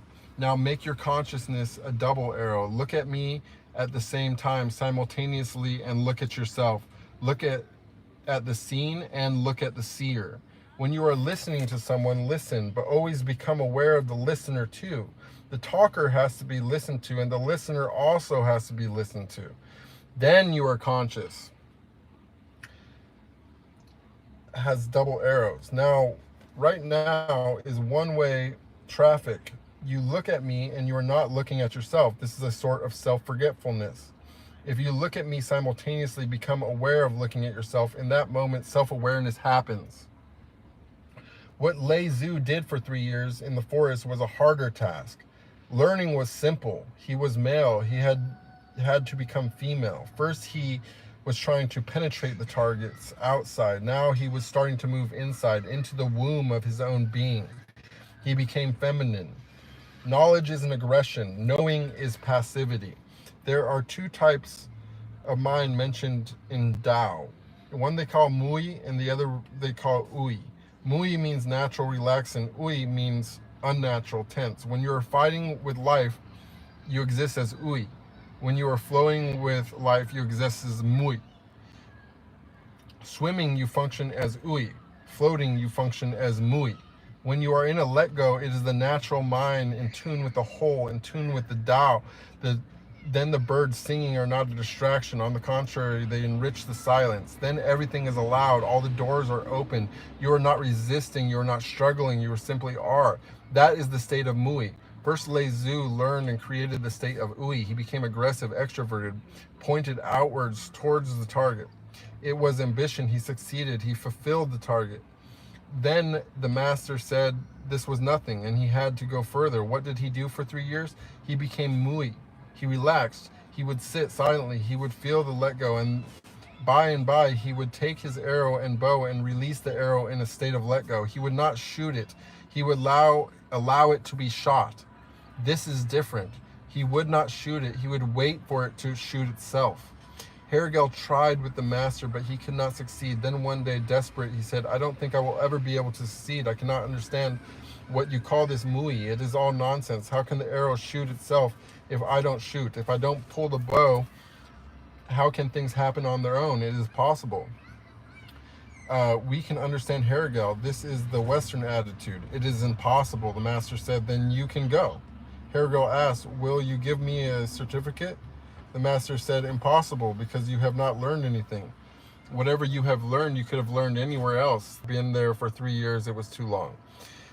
He went to say goodbye to the master, but the master was teaching other disciples, so he had to wait. He sat on a bench while the master was teaching, and for the first time he was in a relaxed state because now he was no longer worried. He was leaving, it was finished, and he was no longer greedy. I don't know how long my thing was frozen, so I'll back up a little bit. Hergel tried with the master, but he could not succeed. Only one day, desperate, he said, I don't think I'll ever be able to succeed. I cannot understand what you call this mui. It is all nonsense. How can the arrow shoot itself if I don't shoot, if I don't pull a bow? How can things happen on their own? It is impossible. We can understand Hergel. That is the Western attitude. It is impossible. The master said, then you can go. Hergel asked, will you give me a certificate? The master said, impossible, because you have not learned anything. Whatever you have learned, you could have learned anywhere else, so there's no significance that you were here. You can go. So Hergel booked a flight, made the arrangements to leave, forgot all about everything. He had been there for 3 years. It was too long. He went to say goodbye to the master, but the master was teaching other disciples, so he had to wait. He sat on a bench while the master was teaching, and for the first time in a relaxed state, because he was now no longer worried, he was leaving, it was finished, and he was no longer greedy. There was no effort. He just looked, and he could see that the master was not shooting. The master took the bow in his hand, and he pulled the bow with his hand, but the arrow shot itself. He could see it. It was a vision. How he had missed it up to now, he could not believe. For 3 years, he had been watching his master again and again, but his own logical mind had been an interference. It would not allow him to see. He said, how can it be? He may be more of an expert, but how can it be that the arrow goes by itself? This morning, he could see it. Now he was relaxed. Now he was not worried about attaining anything. When you are no longer engaged in effort, greed, or desire, you're relaxed. He rushed to the master, touched his feet, and without saying anything, took the bow from his hand and shot the arrow. And the master put his hand on his head and said, you have done it. You can have the certificate, and you can still go because now there is no need to wait. Finished, you have known it. You have tasted it. These things can happen on their own. You were born, you did not manage it. You fell in love, you did not do it. Hunger comes, you eat and feel satisfied. Thirst arises, you drink and feel quenched. You are young, you will become old. One day you will die, everything is happening. The doer is a false illusion. Be in the state of mui. The society creates the state of ui. It makes you unnatural, tense, knowledgeable. It makes you cultivated, cultured, but it creates a hard crust around your heart that you lose your real nature, Dao. He went away and practiced after 3 years, again reported to Kuan Yin. Do you know why you hit the target? Again, the same question. I know, said Lei Zhu. Again, it is not simple as the first no. It is not a pretension. When a person pretends, he thinks before he says, I know. He tries to rehearse it in his mind, and that's what you call thinking. The answer is without thinking on Lei Zhu's part. It is as it is. First, he said simply no.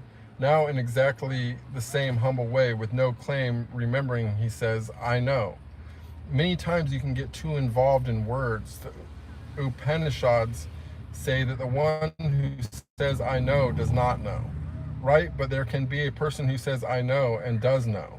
If you can say, I know, in a simple, humble way, with no claim, then there is no problem.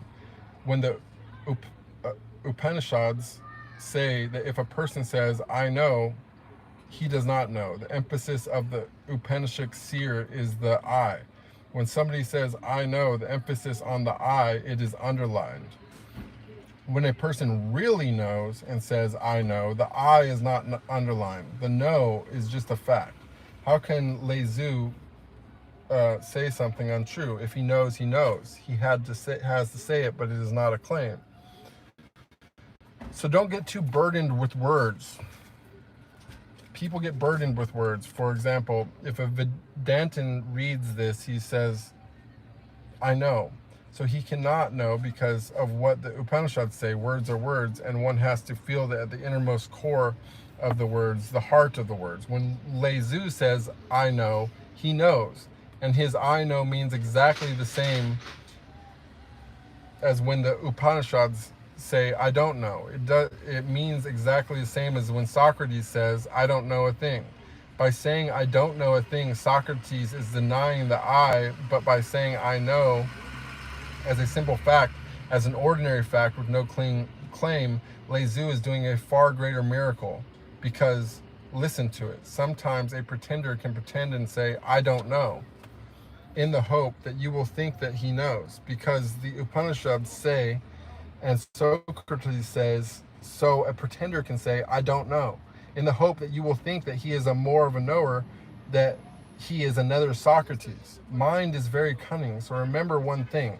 If a mind is simple, humble, and simply states the fact, then that is the truth. Whatever the fact is, it will do, says the master. Very easily, he said, it will do. It is not a question of what Lezu is saying. It is a question of what Lezu is, the simplicity, humbleness, meekness of a person, and the inoculant or innocence of the person. When you say, I know, a subtle ego arises. Just say words, I know, and you will feel a subtle ego strengthening in you. The master must have been looking into Lezu. Masters don't look at you, they look into you. They don't watch your face, they watch your heart. He must have looked into the heart of Lezu and said, I know. Did something else arise there? Did something integrate, become an ego? Nothing. The space remained untouched, virgin. He said, I know. Nothing happened inside of him. The master said, it will do. Hold on to this awareness and do not lose it. This is so long. I gotta stop it. I was hoping that it would eventually get to oh, we're almost there. I guess we're gonna finish it. It is difficult to gain a glimpse of this let go and easy to lose it, because for centuries, for many lives, we have practiced doing. When these moments of non-doing come, our whole practice of many lives is against them. Our habit is against them. Our whole mechanism is against them. Their happening is a breakthrough, and your past will struggle to close your doors again. That's why Master says, hold on to this awareness and do not lose it. This is the treasure, the kingdom of God within you. This is the treasure, to be in a relaxed state and allow Tao to function. Now Lezu was not doing anything. He said, yes, he took the bow, he took the arrow, he aimed at the target, but he was not. It was Tao in him. This applies not only to archery, but also to ruling oneself.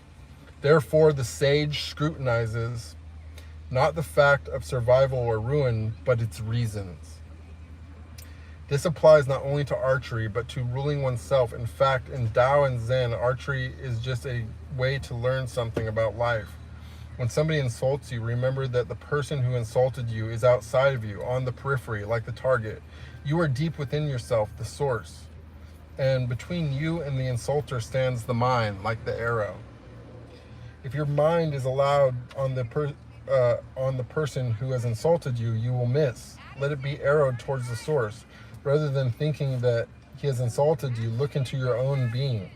You must be carrying some old wound. That's why you feel insulted. Otherwise, how can anybody insult you? If somebody calls you a fool and you feel insulted, that simply means that you think that you are not wise. Nothing else. If you yourself think you are a fool, you will hug the person. You will say, right, exactly right. That's how I feel. Then where is the insult?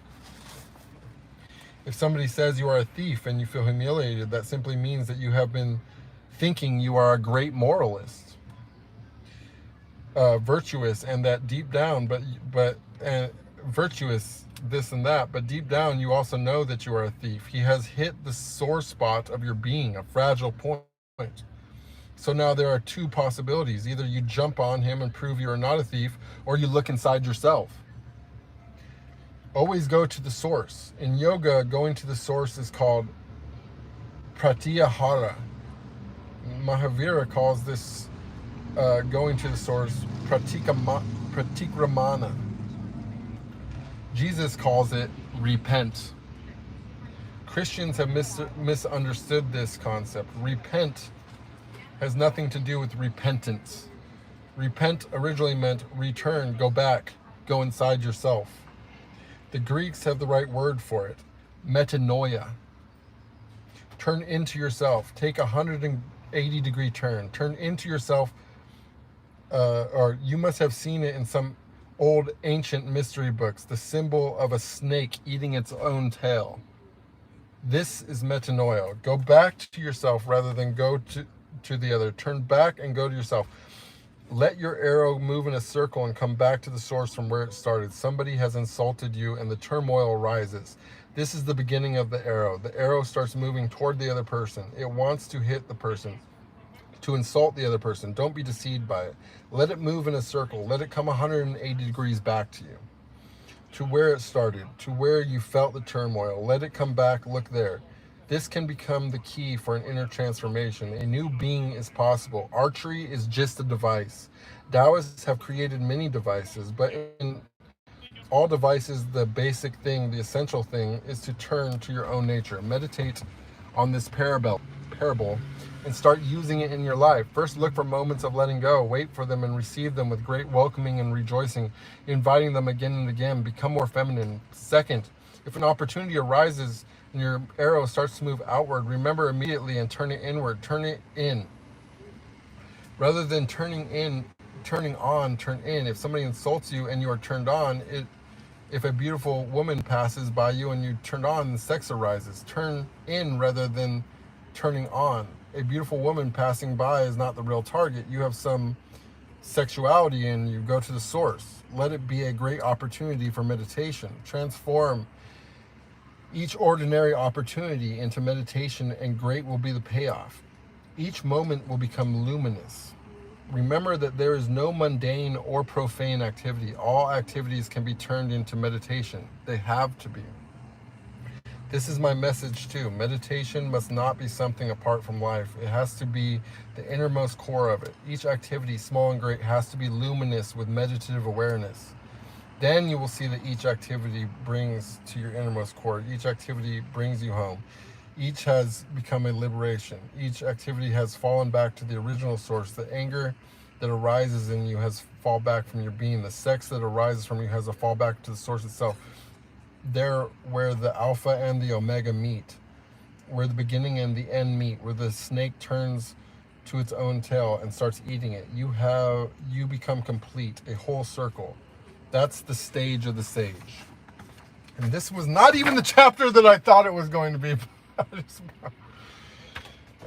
it still was very valuable and excellent. So I'm glad that we read that whole thing, even though I did not actually get to whatever. But it was very on point, because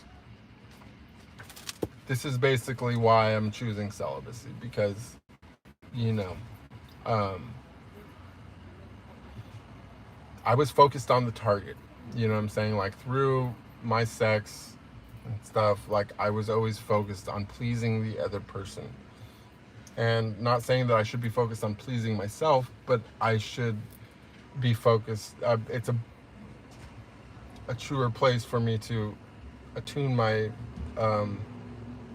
attention onto me, like the why, not the how. You know what I'm saying? Like, why am I giving pleasure? You know what I'm saying? Not the how. Like, why am I doing this? Which I explained earlier. So, anyways, that was way fucking longer than I expected it to be. And you guys, again, no copyright intended to the man Osho himself in his book Tao, which I find to be an amazing, amazing summary of Daoist teaching.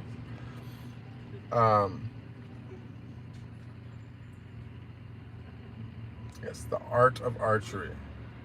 Integration of the divine feminine essence.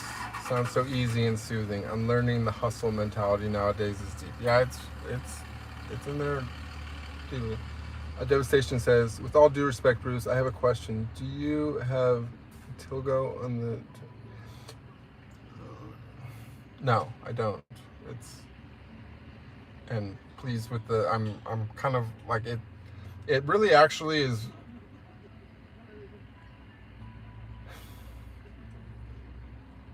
I'm trying to be nice here, and I like appreciate like the questions that help spark some conversation, but to ask a question like that after I just read what I just read is, to me, like,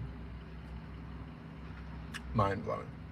But does anyone have any questions that are actually on topic with what we were just talking about, or quotes that they'd like me to read out loud before I go? Because that turned this 2-hour stream into a 3-hour stream pretty quick. And I guess we probably lost most of the people on here, but hopefully maybe that'll make for some shorts that'll help people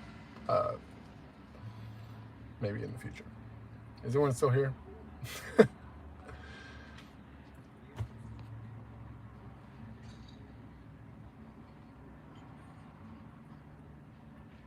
All right, guys, I'm going to go ahead and wrap this up. I think I probably lost most everybody on that. That was long, but I hope that for the people that stuck through that the point was not lost. And even though it wasn't the chapter that I was thinking that I was reading, the meaning was yet still extremely on topic with everything else that I was talking about, regarding the need to forget something after you master it, because this is a reoccurring kind of thought in Taoism, and so it's represented multiple ways, and that was yet another good example of that. Okay. But I'm gonna go ahead and get going, guys. I got a bunch of work to do, and that turned out way longer than I expected. If you feel like putting some questions and stuff together in the Telegram group, let me know. I'm considering possibly moving to a new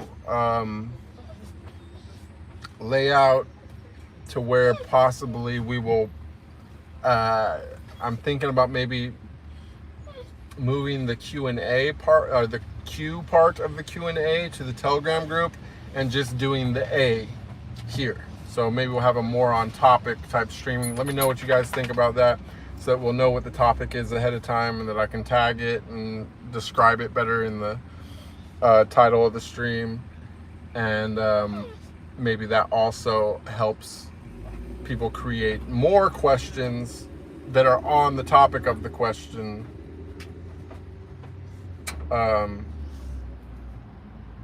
before the stream, so that they're prepared, and etc, etc. Anyways, much love. That was my great attempt at English. See y'all later. Bye.